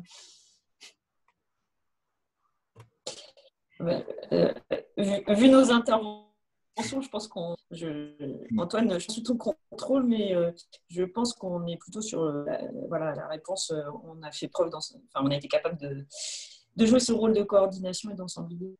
Plutôt l'ensemblier. Moi, je suis d'accord, mais ça m'embête d'influencer le vote. Donc, Trop tard. Pour vous rassurer, le vote était plutôt stabilisé déjà. Voilà, alors je vais vous partager les résultats. On est un petit peu sur les mêmes retours que vous, puisque pour 39% de nos participants, il s'agit effectivement d'un rôle d'ensemblier qui a été joué pendant la crise. Pour 39% également de participants, on est plutôt sur un rôle de maître d'ouvrage sur les compétences strictes de l'intercommunalité. Pour 13%, l'interco a plutôt été un acteur de second rang sur les champs périphériques de la cohésion et des solidarités. Et on a 9% qui nous disent autres, donc qui pourraient peut-être témoigner effectivement. Romain, tu voulais peut-être commenter Oui, ce sont des. Alors, c'est évidemment un tout petit panel, mais c'est toujours instructif. C'est peut-être un peu plus mitigé que les présentations qui ont été faites par Antoine et Anne. Et c'est d'ailleurs peut-être sur la base de ce découpage, mais qui est très schématique, hein, ensemblier, maître d'ouvrage, qu'Emmanuel Chambard, vous avez, qu'on a préparé ce webinaire. Donc là, peut-être, Emmanuel, vous pouvez nous dire aussi quelques mots sur la manière dont vous avez vécu la crise au sein de Valence Romand Agglomération, et puis même aussi au regard des éléments que vous partagez avec vos collègues directeurs généraux. Voilà, bon, oui. Pardon, j'ai mis la caméra. Parfait. Oui, Parfait. Voilà. Bonjour à tous. Donc, oui, au niveau de la DGCF, au niveau de notre association, au niveau des directeurs, on avait mis en place par WhatsApp. En fait, on a communiqué par WhatsApp pendant toute la période. Donc, au début, on était au niveau du bureau uniquement élargi. Et rapidement, on s'est rendu compte que c'était un outil important et on l'a développé par région pour qu'on ait vraiment des choses en direct, en live et tout ça. Donc, ce qui reflète un peu ce qui a été évoqué, c'est que globalement, on s'est retrouvé avec à peu près les mêmes problématiques. En fonction des moments, pendant la période de confinement, pendant la période des déconfinements, on s'est retrouvé avec les mêmes problématiques. Oui, à un moment, c'était les masques, comment se positionner, les plans de reprise d'activité, comment les faire, la partie économique. À un moment, c'était sur les déchetteries, parce que bon, maintenant ça paraît loin, mais quand on a ouvert, c'était une problématique qui était presque nationale, de savoir quoi faire des déchets qu'on avait accumulés pendant la période, qu'on avait tous eu le temps de faire du tri. Donc, en fait, on s'est trouvé avec des thématiques et des problématiques assez par vagues et assez les mêmes. Bien entendu, l'économie, avec le soutien à l'économie, aussi bien sur le tourisme que sur l'économie dans sa globalité. Donc, on s'est trouvé à peu près les mêmes choses. Donc, on a vraiment mis en place cet outil pour communiquer. Et inversement, on peut dire que toutes les réponses locales sont très variables et sont très différentes. Alors, elles sont très différentes. Alors, bien sûr qu'il y a des similitudes. Hein, on n'a pas une interco, une réponse. mais quand même, il y a eu des positionnements variables, déjà en termes de territoire. Pendant la période de confinement, entre l'Est et l'Ouest, enfin, je veux dire, la partie Est était très, vraiment centrée sur la partie médicale, les soins, ouvrir les gymnases pour pouvoir accueillir les personnes malades. Enfin, je veux dire, voilà, il y a vraiment eu cette approche-là, alors qu'on n'avait pas les mêmes besoins, heureusement, sur d'autres territoires de la métropole et des ultramarins. En termes de compétences aussi, il y a eu des positionnements différents, puisque d'une interco à l'autre, on a des compétences qui sont exercées soit par l'interco, soit par les communes, et ce n'est pas homogène. Donc, en fonction de ça, il n'y a pas eu non plus des positionnements identiques. Sur les tailles des collectivités aussi, les XXL ou les plus petites, enfin, je veux dire, ont pu avoir une synergie beaucoup plus forte en fonction de la taille et puis du territoire et des problématiques, entre les zones plus urbaines également et plus rurales. Donc, on se rendit compte qu'on avait des réponses qui étaient différentes. Et puis également, vraiment, la façon dont a été abordé, la façon dont c'était vu, c'était, je pense, principalement sur le positionnement des élus. On a vu des élus, tels qu'Antoine Chérou vous avez présenté, où vous avez vraiment mis en place des cellules journalières de présence avec une coordination très, très, très forte. Et puis d'autres territoires où il y avait plus, ce que vous avez abonné, Anne, où tous pouvoirs ont été donnés au président pour prendre des décisions au fil de l'eau et de pouvoir être actif et réactif. Et du coup, on a eu aussi ces deux approches, je veux dire, managériales politiquement, qui ont permis aussi d'avoir des réponses un peu différentes et qui n'ont pas eu la même approche et les mêmes incidences au niveau du territoire. Et c'est la même chose au niveau des partenaires. À certains endroits, les partenaires qui est l'État, à certains endroits, on a dit que l'État n'est vraiment pas présent, enfin, on n'a pas de réponse, on ne sait pas ce qu'il en est. Et d'autres territoires, au contraire, l'État était présent avec des préfets qui ont pris des positions, qui ont apporté des solutions, qui étaient un peu en avant-gardiste. Sur la CAF, la Caisse d'allocation familiale, toute cette partie-là, c'était aussi la même chose. Et les départements, c'est vrai que, là, je vais prendre plutôt une expérience. Nous, on a la compétence petite enfance, donc on a mis en place les services minimums pendant la crise et le positionnement de la PMI, qui est un service du département et tout ça, était inexistant. Donc, du coup, nous, on a vu ça, mais on a pu faire. Et du coup, en fait, on a eu des réponses très, très variables en fonction des hommes et des femmes qui sont sur les territoires. Mais ce que globalement, cette notion d'assemblier, de pouvoir être l'interlocuteur, enfin, en termes d'action, c'est vraiment les choses qui, par contre, est commun. Chacun avec ses méthodes complètement différentes, avec des réponses pour ça, mais la recherche d'avoir des solutions communes et de mettre autour de la table des acteurs, tout ça.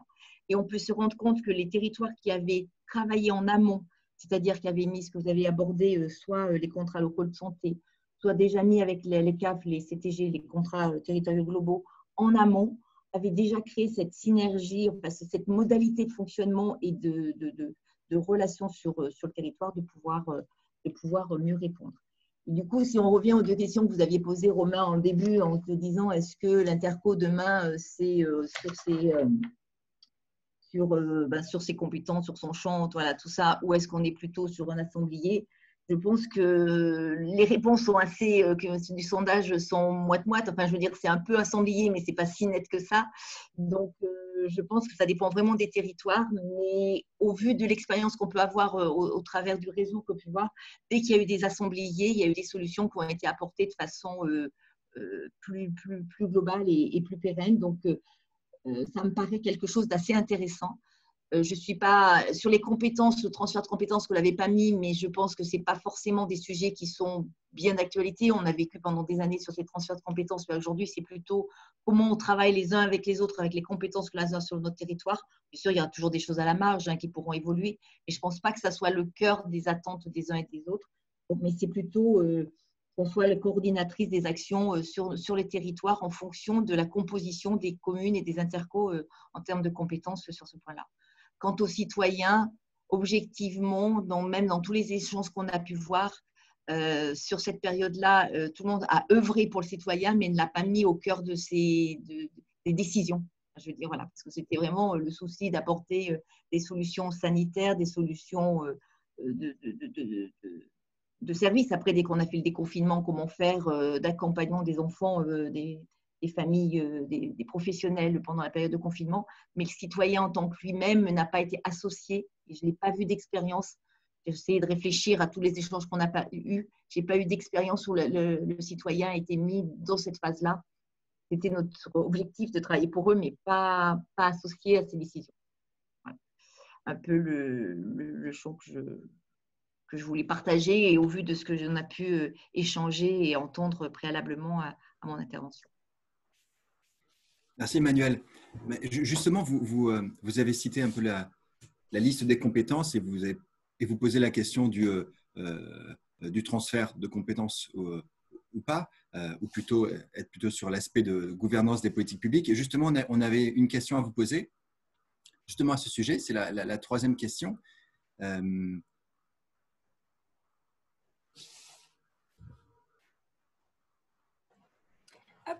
Alors, effectivement, la troisième question, Romain, il s'agit des compétences partagées. Donc, pour lesquelles de ces compétences partagées, l'intercommunalité pourrait-elle prendre, selon vous, la responsabilité de coordonner les acteurs? En tout cas, envisager une coordination. Voilà. Donc, plusieurs choix possibles. Vous avez la jeunesse, la santé, l'action sociale, donc la petite enfance, les personnes âgées, les personnes handicapées, l'inclusion numérique ou peut-être d'autres auxquelles vous pourriez penser sur ces compétences et qu'on pourrait évoquer ensemble. N'hésitez pas. Donc, on vous laisse voter. Vous pouvez en choisir plusieurs. C'est tellement vous pouvez en choisir plusieurs que c'est dit 2 fois.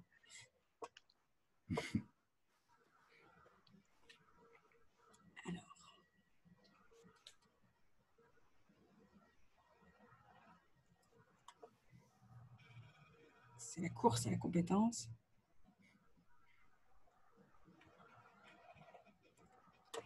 Alors, j'attends un petit peu que ça se stabilise. Je ne voudrais frustrer personne. Sinon, ça obligerait les gens à lever la main. Peut-être je vais faire ça. Hop. Alors, voilà un sondage un peu stabilisé. On voit que pour 57%, il serait intéressant de considérer la compétence jeunesse. Pour 81%, ça va peut-être nous faire une transition, la compétence santé. Pour 71%, l'action sociale. Et puis pour 71% également, l'inclusion numérique. On a une toute petite part, c'est-à-dire 5%, qui voit d'autres compétences. Mais petite part peut quand même nous en témoigner, s'il le souhaite, dans nos moments d'échange. La santé, justement, on pourrait peut-être faire juste une petite parenthèse sur l'actualité et le Ségur de la santé, initiative à laquelle l'ADCF participe. Et justement, l'ADCF avec François Urbaine a contribué au Ségur de la santé avec peut-être des éléments qui pourraient intéresser là, nos participants. Alors Anne, vous nous représentez au sein du Ségur et puis on a aussi notre collègue Maxime qui est en ligne. Anne, est-ce que vous voulez, Anne ou Maxime, juste dire quelques mots pour nous résumer les éléments, les grands principes de cette contribution et voir si ça peut aller dans le sens des échanges qu'on a eus depuis ce matin. Maxime. Maxime. Merci, Madame Thalès. Bonjour à tous. Et effectivement, hein, je peux resituer un petit peu le contexte du Ségur de la santé pour tout le monde. La situation de crise sanitaire avait bien sûr beaucoup éprouvé notre système de santé, mais elle a permis aussi, dans certaines situations, de lever des blocages aux changements qui paraissaient jusque-là assez indépassables. En particulier des questions que vous connaissez certainement, de coordination entre la ville et l'hôpital. Le déploiement de la télémédecine aussi a été très fort pendant le confinement, puis le desserrement d'un management hospitalier au profit des équipes médicales. Donc, tout un tas de changements qui a amené le ministère, en tout cas le gouvernement, à constater que, d'une part, malgré les difficultés, de nombreux professionnels de santé avaient retrouvé dans la crise le sens de leur métier, mais aussi qu'il n'était pas possible, du coup, en sortant de la crise, de faire fi des solutions qui avaient été trouvées pendant le confinement, qu'il n'était pas possible de revenir à la situation antérieure.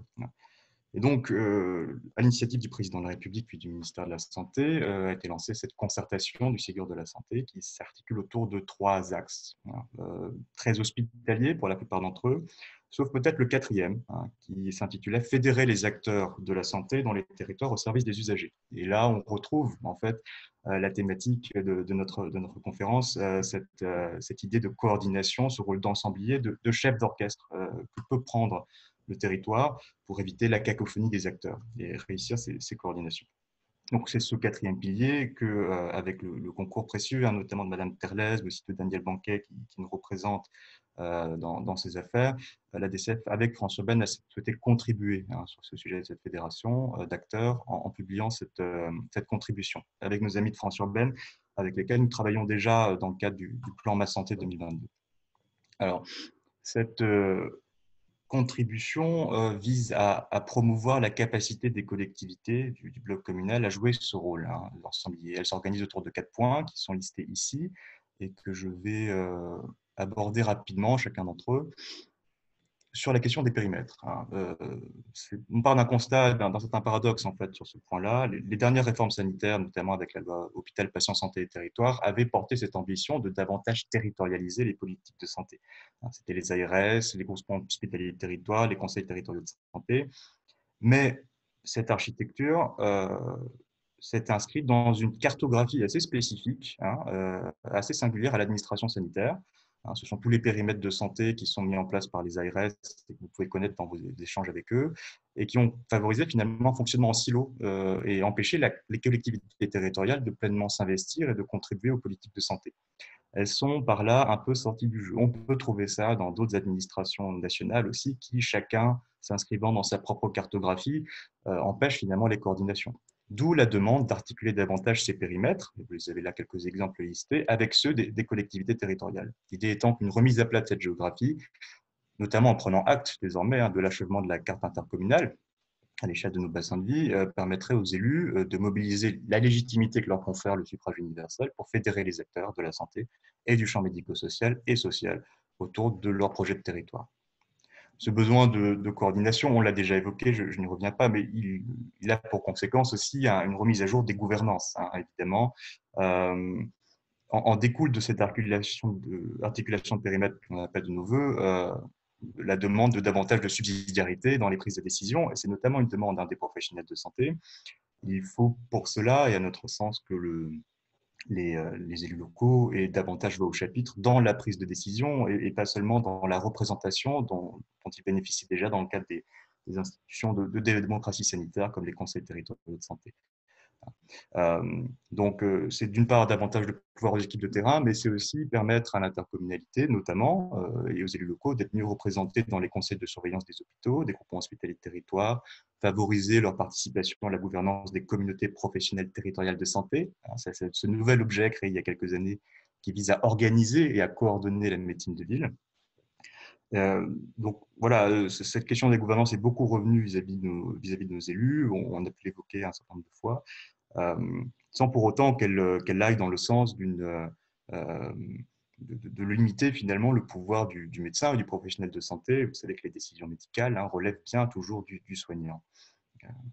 Puis, passant de cette question de gouvernance, ça arrive très vite, et vous l'avez évoqué également, les contrats locaux de santé, qui peuvent en quelque sorte devenir les intégrateurs, hein, de ce rôle d'ensemblier, de ces gouvernances partagées. Beaucoup de contrats locaux de santé nouvelle génération, ceux qui ont été créés à la suite des nouveaux projets régionaux de santé qui ont été publiés il y a quelques années, il y a 2 ans maintenant, sont presque systématiquement établis à l'échelle intercommunale. Aujourd'hui, ils fédèrent de nombreux acteurs, les CPM, les établissements hospitaliers, les CPTS quand elles existent, sont presque systématiquement dotés maintenant de crédits qui permettent de financer des postes de coordination. Les postes de coordination, c'est une ingénierie qui est précieuse parce que justement, elle permet au quotidien d'animer ces relations avec les professionnels de santé, notamment dans le territoire et les différents services, ce qui permet ensuite, comme les témoignages ont pu le montrer, d'avoir une plus grande réactivité dans les territoires. Donc leur généralisation aujourd'hui paraît souhaitable. Pour l'instant, la politique des ARS diffère très fortement d'une région à l'autre sur les politiques de contractualisation. Certaines contractualisent avec toutes les intercommunalités ou pôles d'équilibre territoriaux ruraux, hein, ou pôles métropolitains même, afin d'avoir des contrats à l'échelle de bassin de vie. D'autres le font seulement pour des territoires à enjeux spécifiques selon les préoccupations de l'ARS. Et puis, il vient un dernier point, et vous l'aviez évoqué, Madame Terles, c'est celui de la santé mentale, hein, qui, à notre sens, demande une action spécifique. La santé mentale a toujours été un peu le parent pauvre des politiques de santé et a connu un certain nombre de difficultés depuis maintenant près de 20 ans.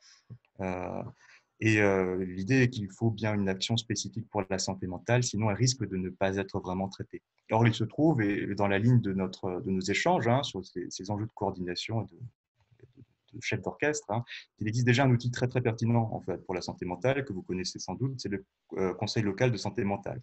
D'ailleurs, dont une part croissante s'établit aujourd'hui à des échelles intercommunales. Alors, on en a à peu près d'un tiers de CLSM intercommunaux aujourd'hui sur les 300 qui doivent exister à peu près.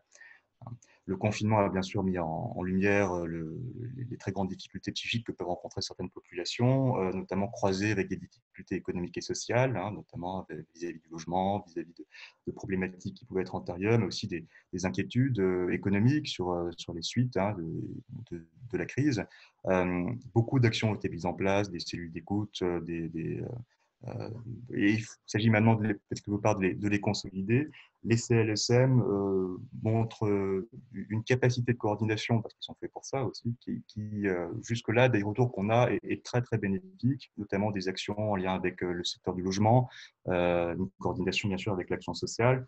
Le constat étant que les situations de santé mentale sont tellement complexes, souvent, que le médecin seul, ou bien les services sociaux seuls, ou bien le bailleur social seul ne peuvent pas gérer ces situations. Et de ce point de vue-là, vous avez peut-être déjà eu à solliciter les commissions cas complexes des conseils locaux de santé mentale qui permettent justement d'apporter des réponses globales à des situations que chaque acteur pris isolément ne peut apporter. Donc l'idée maintenant est de promouvoir ces conseils locaux de santé mentale, qui sont par ailleurs, je précise, présidés par des élus, qui associent les associations de patients. Donc il y a aussi une dimension de démocratie sanitaire qui est forte. Leur déploiement devrait donc, à notre sens, être encouragé et les ingénieries de coordination dont ils font preuve hein, déjà méritent d'être davantage soutenues et davantage fournies. Voilà à grands traits les éléments que nous avons portés dans cette contribution. Et je vous laisse maintenant la parole pour toute question ou pour laisser les commentaires venir. Anne, est-ce que vous voulez… Merci beaucoup, Maxime. Anne, est-ce que vous voulez rajouter quelque chose? Et sinon, ensuite, j'aurai une question pour Antoine, une question aussi en réaction à une question posée par l'une des participantes. Non, je ne vais pas rajouter grand-chose parce que Maxime a été extrêmement complet. Moi, j'ai pu expérimenter un petit peu j'ai pu aller sur le territoire auprès des professionnels de santé et à l'hôpital et j'ai constaté qu'effectivement, voilà, je pense que la contribution de la DCF France urbaine au Ségur de la santé est importante. Évidemment, ils étaient des praticiens hospitaliers dans des réflexions, eux, sur le fonctionnement de l'hôpital, mais ils étaient loin d'être désintéressés par la question de la gouvernance et les questions de territoire. Et donc, je pense que nous avons bien fait de nous positionner sur cette contribution et de l'élaborer telle qu'elle est élaborée aujourd'hui. Elle sera un plus probablement dans le débat du Ségur de la santé et les praticiens hospitaliers, ils sont sensibles et les administratifs hospitaliers, ils sont sensibles aussi.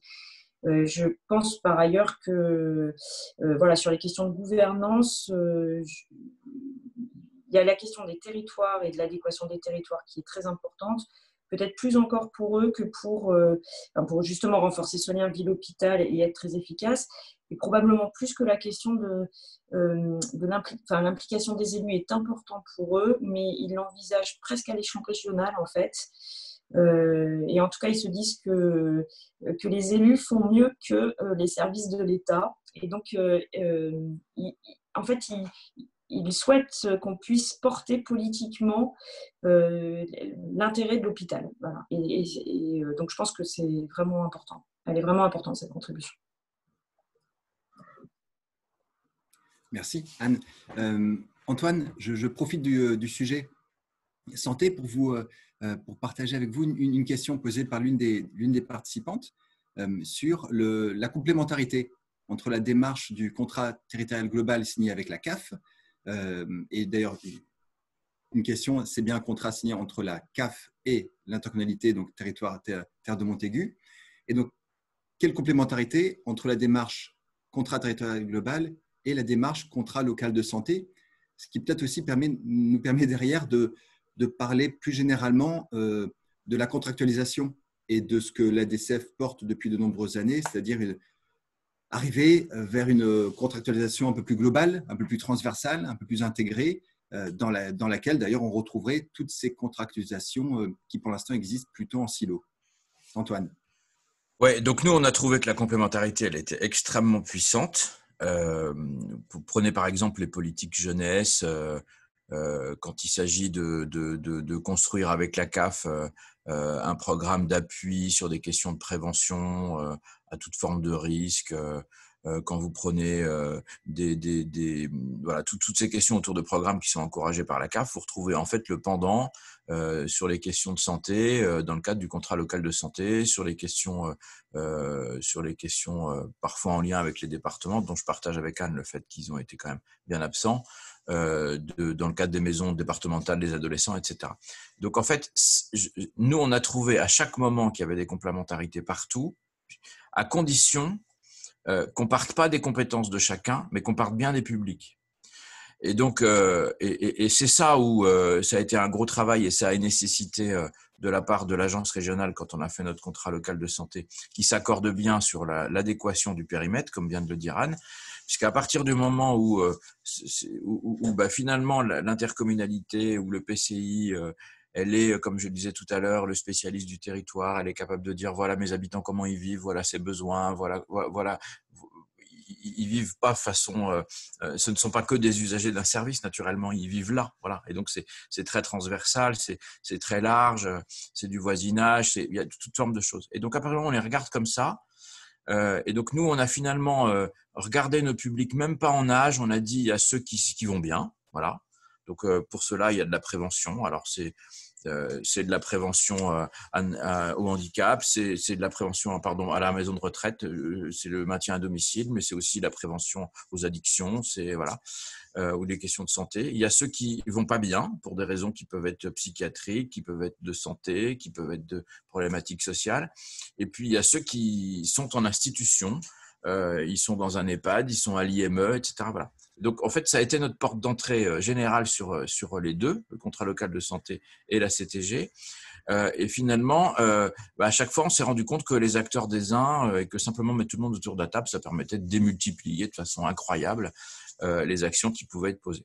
Au point que nous avons obtenu de l'Agence régionale de santé et de la CAF de faire un seul contrat la prochaine fois. Voilà. Donc, l'ARS a décalé la fin de notre CLS pour qu'il arrive en fin de CTG, et on a déjà commencé à travailler pour avoir un seul document. Voilà. Donc moi, j'ai trouvé que cet exercice-là, il était vraiment formidable d'effet levier finalement. Voilà. Et d'ailleurs, on découvre des champs entiers dont on comprend même pas qu'on les a pas vus avant. Enfin voilà, des choses assez simples.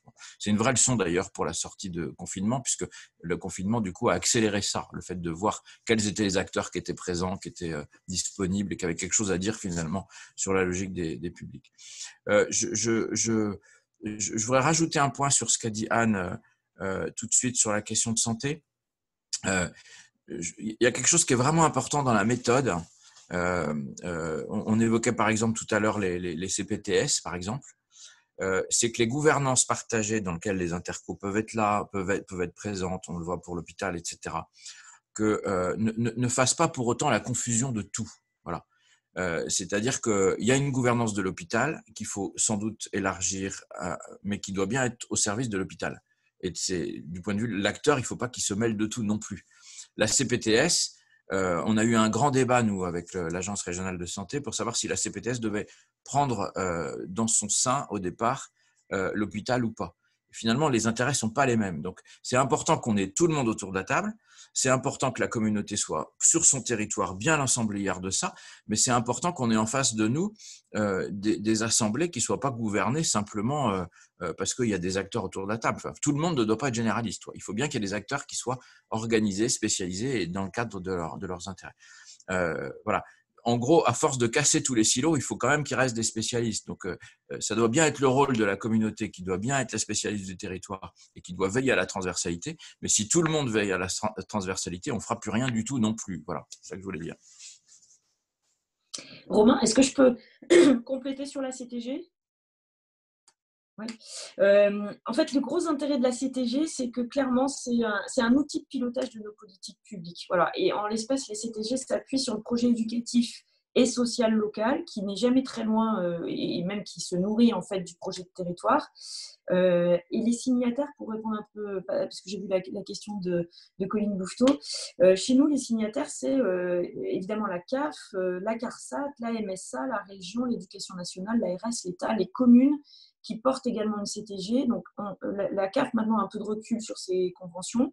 Les communes, il y a une taille critique un peu pour pouvoir mener ces conventions territoriales globales, et on sait que sur les plus petites communes, voilà, c'est pas assez grand, et d'où l'intérêt d'ailleurs des CTG intercommunales qui font bien sûr attention à la complémentarité des acteurs.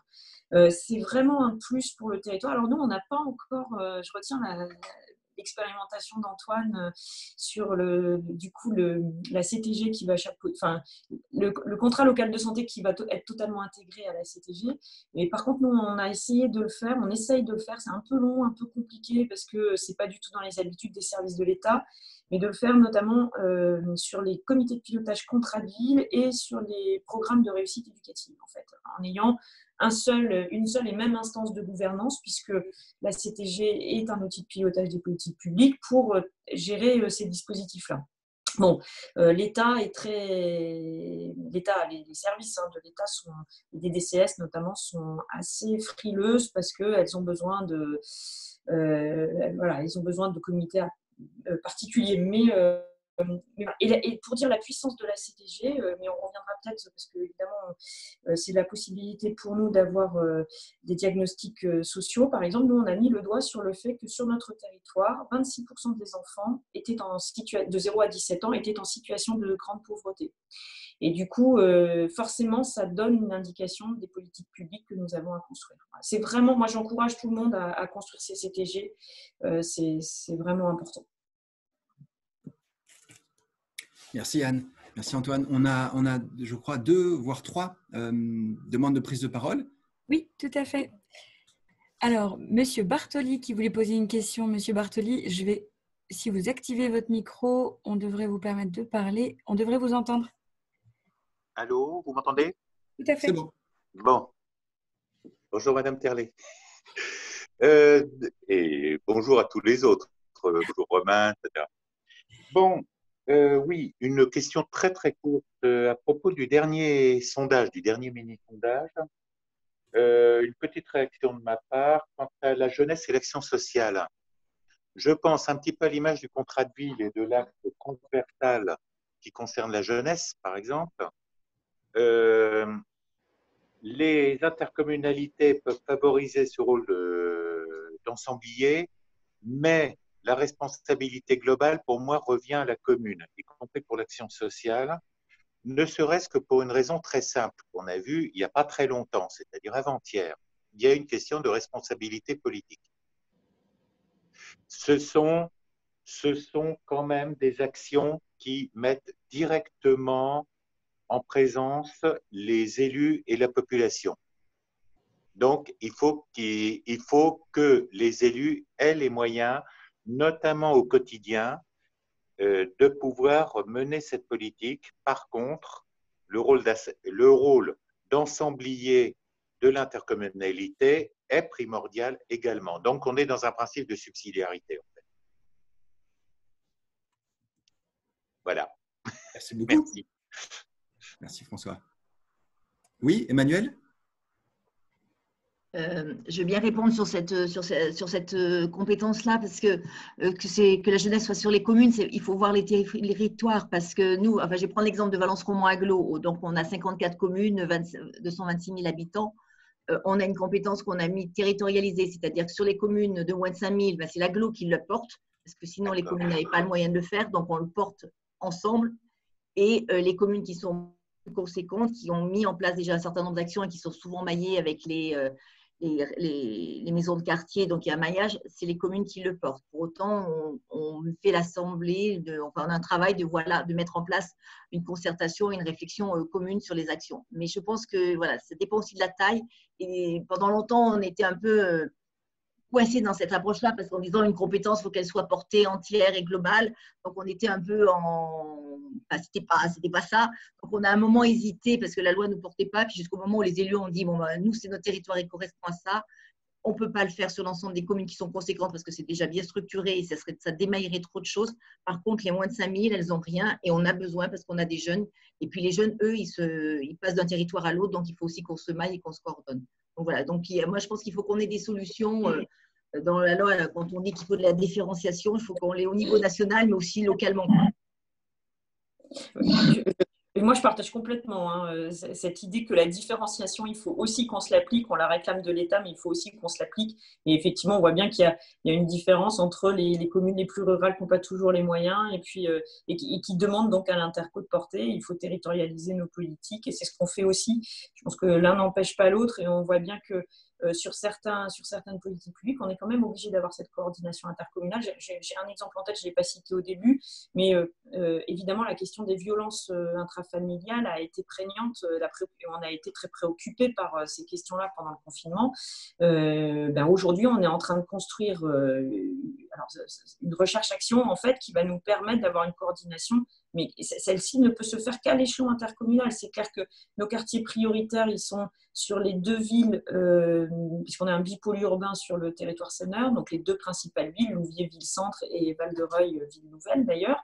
Mais le parcours de ces personnes qui sont touchées par des violences intrafamiliales doit se faire sur l'ensemble du territoire. Donc, je pense que l'un n'empêche pas l'autre, en fait. Et évidemment qu'il faut faire attention à la compétence communale. Et voilà, mais c'est possible, cette complémentarité est possible.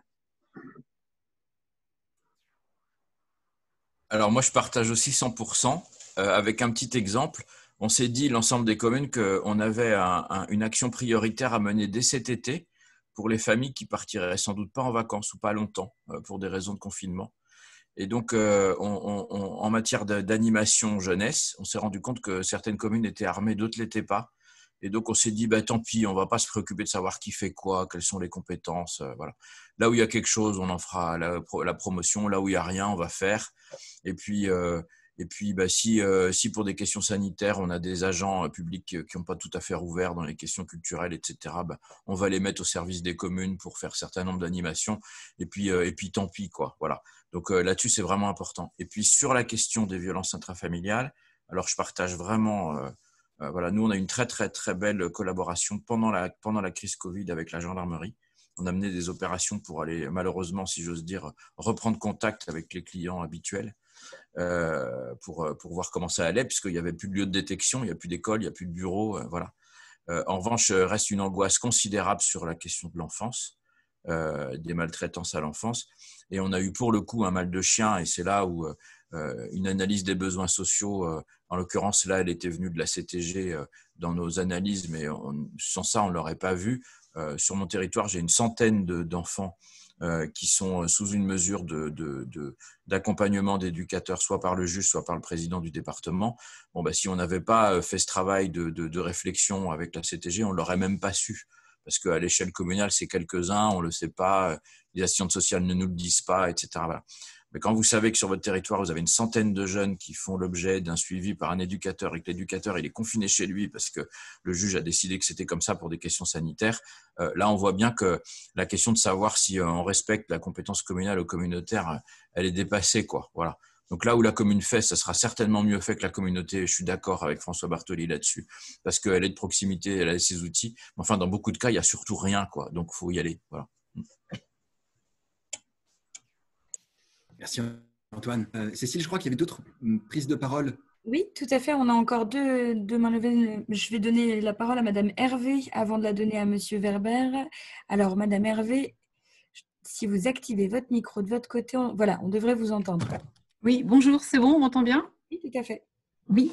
Alors, moi, je voulais juste donner un exemple qui est fait dans la communauté de communes dans laquelle je travaille. Donc, moi, j'ai un discours beaucoup plus technique que les précédents.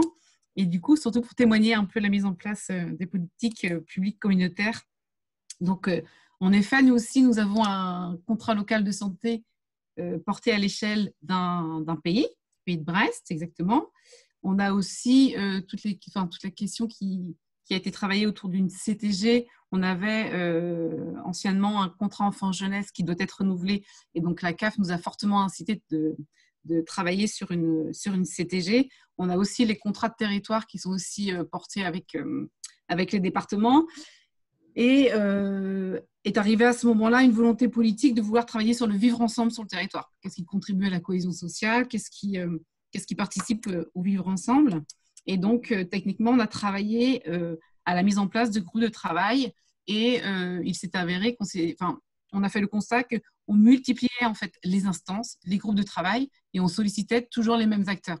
Donc, on s'est dit, on va perdre notre fil conducteur et une proposition avait été faite de la part des élus de la communauté de communes à la CAF et au département, parce que c'est quand même les deux gros acteurs, surtout en matière de financement, ceux qui financent quand même le maximum d'actions sur le territoire.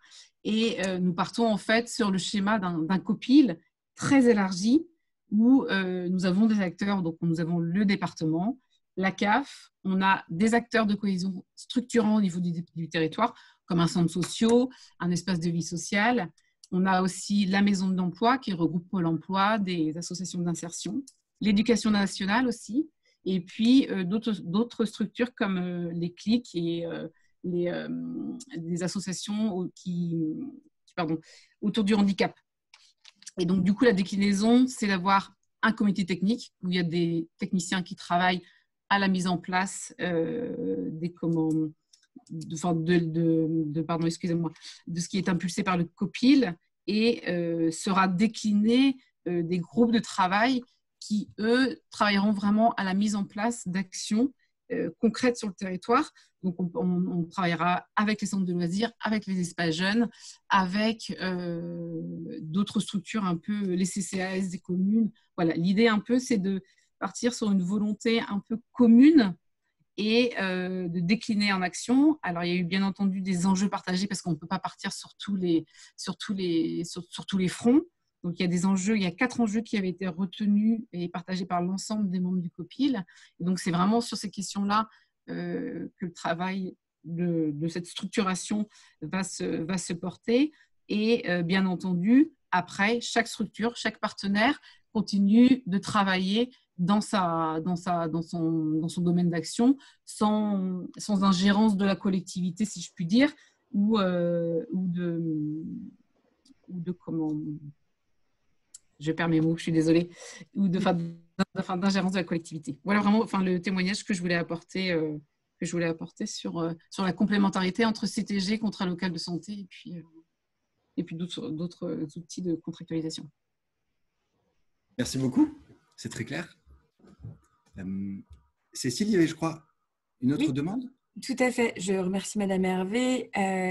J'ai Alexandre Verber qui lève la main également, à qui je vais ouvrir le micro. Je crois que vous avez un petit clic à faire de votre côté. On devrait vous entendre. Oui, bonjour. Est-ce que vous m'entendez? Oui. Oui. Moi, je m'interroge beaucoup sur la question du territoire d'intervention. Donc, Métropole Rouen-Normandie, 71 communes, 16 quartiers politiques de la ville, donc 14 sur 14 communes. Et cette crise, en fait, nous a fait prendre conscience de plusieurs choses. Premier sujet, on est intervenu, on a pu intervenir efficacement dans des domaines que nous ne maîtrisions pas. Je pense notamment à l'aide alimentaire. Je pense aussi à une information de l'ensemble des acteurs qui interviennent auprès des populations les plus fragiles à l'échelle du territoire métropolitain, en créant une plateforme. L'idée pour moi n'est pas de recenser toutes les interventions qui ont eu lieu, parce qu'il y en a eu beaucoup. Non, le sujet est plus comment rebondir, et notamment comment se saisir d'une réalité qui, à mon avis, n'était pas totalement perçue chez nous, qui est que finalement, les publics fragiles ne se retrouvent pas que sur les territoires politiques de la ville, et autant on a des moyens d'intervention renforcés au titre de la politique de la ville, et on peut mener des actions aussi bien en matière de santé que de réussite éducative, et j'en passe. Autant sur les autres communes, on a identifié d'autres publics pour lesquels on est beaucoup plus désarmé au niveau métropolitain et intercommunal. Et les petites communes sont également désarmées. Donc ça, je pense que c'est vraiment un sujet pour nous en termes d'équité vis-à-vis des citoyens, mais aussi en termes d'efficacité des politiques publiques, qui, à mon avis, est majeur dans les mois à venir. Donc je voulais savoir si les élus avaient une réflexion sur ce sujet-là et si il y avait des réflexions au niveau notamment des grandes intercommunalités qui ont l'avantage de la taille pour faire de l'observation, mais qui ont le désavantage de la taille pour mener des actions concrètes ou coordonnées. Merci beaucoup. Anne. Oui, alors Scanner, c'est 105 000 habitants, 60 communes. Voilà, c'est pas tout à fait l'échelon de la métropole. J'ai pas d'expérience métropolitaine, mais nous on constate ça aussi. Hein, enfin même à l'échelon de ces territoires-là, on constate que la pauvreté, la grande pauvreté, n'est pas que dans les quartiers prioritaires. Par contre, on a évidemment la concentration dans ces quartiers-là, mais elle existe ailleurs et notamment dans la ruralité. Et effectivement, on est tous très démunis. Voilà. Alors nous, on a organisé notre territoire en bassin de vie. Voilà, en bassin de vie, bon, c'est un des leitmotifs aussi de la DCF, mais on a globalement 5 bassins de vie maintenant, et avec du coup une projection la plus territorialisée de nos politiques publiques, et avec du coup des acteurs par bassin de vie pour essayer de mailler l'ensemble de ce territoire. Et avec la coordination agglo après, et puis un certain nombre d'observatoires, on a une idée, alors sûrement pas parfaite, de ce qu'il y a à réaliser en fonction de la typologie de bassin de vie, entre guillemets, et des actions qu'il faut mener derrière. Et du coup, des acteurs nécessaires pour mener ces actions. Voilà un peu ce qu'on a trouvé, sachant que du coup, on a on ne gère. C'est pour ça qu'en fait, la délégation, c'est vrai que moi j'ai une délégation politique de la ville, mais en fait, c'est surtout une délégation solidarité et je ne gère pas que les actions politiques de la ville dans les quartiers prioritaires, mais également toutes les actions sur ces bassins de vie nécessaires à cette cohésion sociale. Et donc, on a des fonds propres à l'agglo qui ne sont pas neutres, qui sont mobilisés pour faire vivre ce programme territorial de cohésion sociale, voilà, ce qu'on appelle le PTCS dans le jargon, qui vient soit en complémentarité, bien sûr, sur les quartiers prioritaires et donc les communes qui portent des QPV, soit qui vont à destination des centres d'animation de la vie sociale, enfin les centres sociaux ou les différentes associations qui peuvent, et communes, hein, actions communales, présentes sur ces territoires. Mais après, je ne sais pas si on répond suffisamment efficacement. Il faudrait peut-être aussi davantage de coopération avec le département. Et je pense que ça manque. Il y a quelque chose qui tourne autour du secret professionnel avec les techniciens. Antoine en parlait un peu et je partage complètement cet avis-là. Il va falloir qu'on bosse aussi sur ce sujet parce que en fait, ça provoque plus d'isolement, de délaissement, d'oubli que de protection en fait des publics. Donc, il faut qu'on travaille ça. Mais voilà, du coup, et la CTG, justement, on y revient à cette CTG. La CTG intercommunale va nous permettre d'avoir un pilotage renforcé sur ces bassins de vie. Je ne sais pas si ça répond vraiment à la question, mais nous, c'est la réponse qu'on essaye d'apporter en tout cas. Antoine, Emmanuel, est-ce que vous voulez ajouter un mot? Oui, non, je suis un peu comme Anne aussi, pas tout à fait capable de répondre en direct à la question. Parce que je suis aussi moins concerné, 50 000 habitants, 10 communes, donc c'est à la fois plus petit, plus simple et plus homogène peut-être sociologiquement sur mon territoire, ce qui n'empêche pas les mêmes difficultés que disait Anne, où en fait la précarité, elle n'est pas forcément là où on pense. Voilà, elle est en fait par exemple assez peu chez nous dans le logement social, c'est pas là qu'elle se trouve. Bon. Et donc du coup elle est plus diffuse, elle est plus difficile à analyser Et on a la difficulté, enfin voilà, Anne redisait ça, mais le secret professionnel des assistantes sociales, c'est pas possible, quoi. Voilà. Enfin, si, c'est très bien, mais il faut qu'on trouve une manière de. Voilà.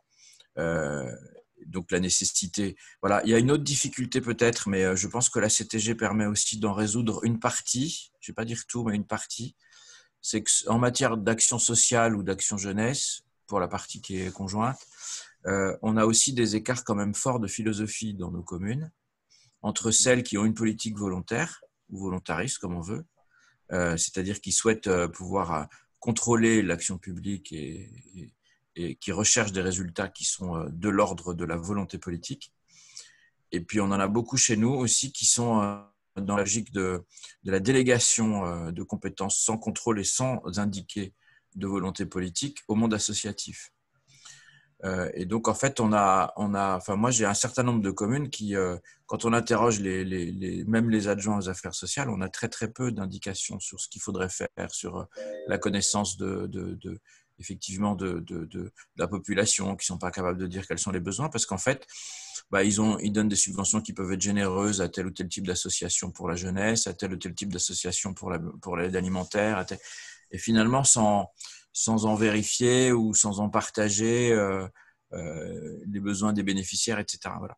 Et donc, effectivement, la CTG, elle permet aussi, je trouve, de répondre à cette diversité-là sans chercher à empiéter finalement, parce qu'après tout, chaque commune fait comme elle veut. Enfin, voilà.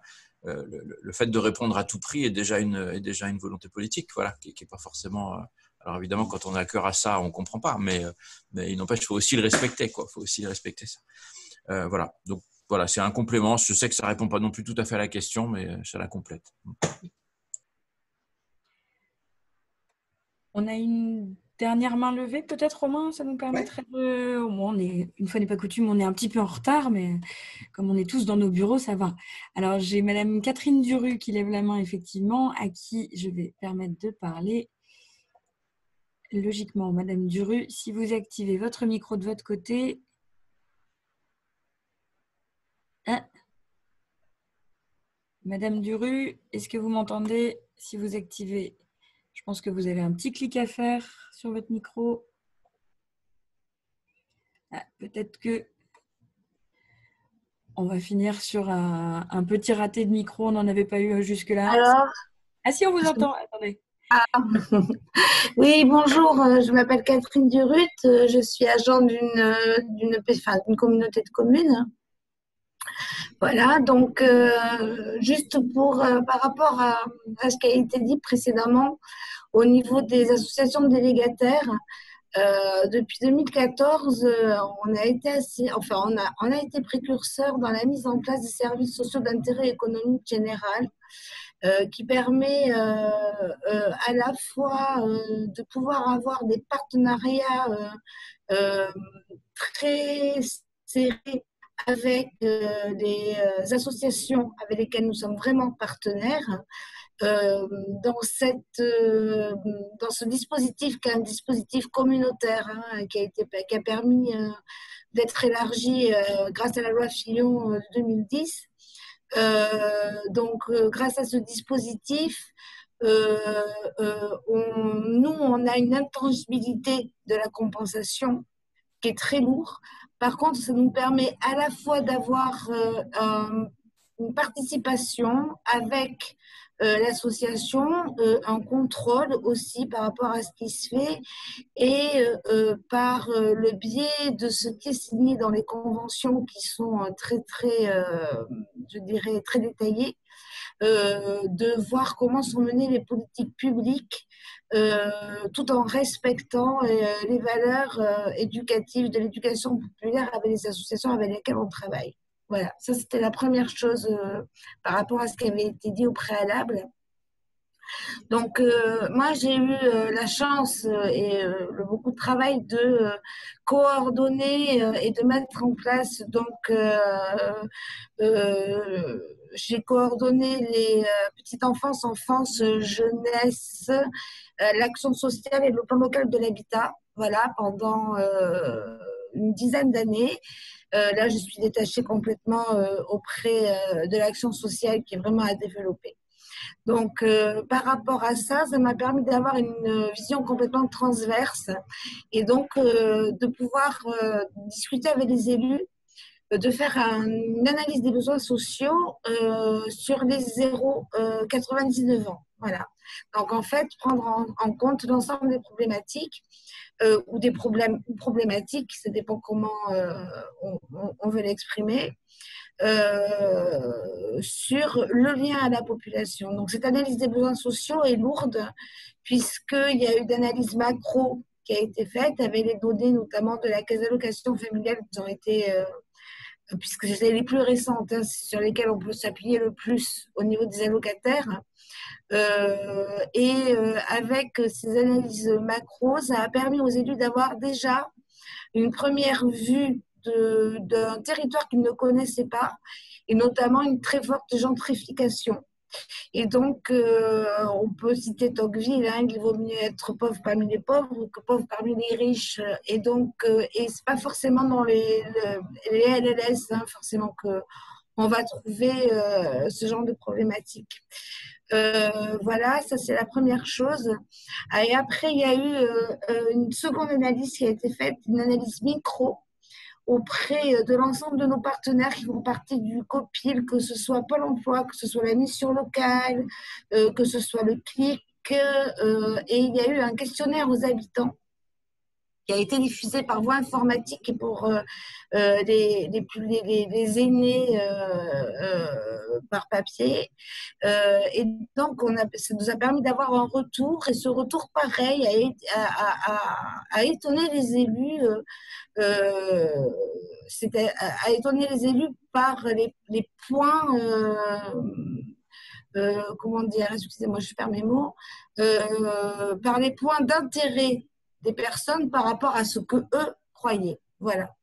Donc, ça, c'est le deuxième point. Là, à cause du COPIL, on n'a pas pu mettre en place les tables rondes. Ça, c'est le troisième point. Donc là, il y a des tables rondes uniquement avec les professionnels qui vont être organisés autour des populations. Donc, il y a 5 populations et 7 problématiques transverses, donc qui touchent toutes les populations, petite enfance, jeunes, personnes handicapées, seniors, enfin bon, je ne vais pas toutes les citer.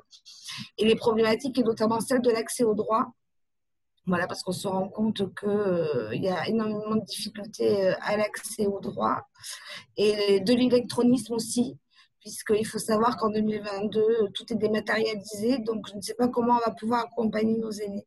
Voilà, toutes ces questions vont être traitées uniquement avec des professionnels et sans présence d'élus. Autour de tables rondes, donc qui vont se faire en 2 temps. La première, c'est commenter le diagnostic macro et micro qui a été fait et qu'eux vont pouvoir enrichir de par leur expérience, parce qu'il faut savoir que sur une MDSI, 43 personnes de plus à gérer avec le même personnel, c'est énorme, alors que, voilà, peut-être que je suis trop longue. Je pense que c'est ça. Vous avez le malheur d'être un peu en fin de séance, alors je me méfie des agendas de nos élus. D'accord, ok. Voilà, donc juste pour finir, le diagnostic partagé, puisque là, c'est pas fini, il y aura des réunions publiques. Le diagnostic partagé au niveau des analyses des besoins sociaux et qui concerne l'ensemble de la population permet peut-être de modifier la vision qu'ont les élus de leur propre territoire. Et ça, c'est très, très important dans la mesure où c'est prendre conscience des besoins et peut-être aussi des envies des citoyens. Voilà. C'est fini. Beau mot de conclusion. Merci. Merci beaucoup. Vous avez cité la démarche d'analyse des besoins sociaux à l'échelle intercommunale. C'est un des sujets d'ailleurs qu'on voulait aborder, mais on aurait bien voulu aussi parler d'inclusion numérique ou de mal logement, mais il est déjà 11h25. Cécile, je pense qu'on ne va pas trop non plus abuser. C'est vraiment parce que c'est dans les dernières. Hein. D'habitude, j'aurais coupé plus tôt. En tout cas, un grand merci à nos 3 intervenantes et intervenants, et un grand merci à tous les participants. Vous retrouvez donc le support de présentation là, dans le chat. ou alors sur notre site internet avec tous les liens qu'il faut pour tous les documents ressources sur ce sujet de cohésion et de solidarité. Merci à tout le monde. Et au revoir. Et bonne fin de journée. Très bonne journée à tout le monde.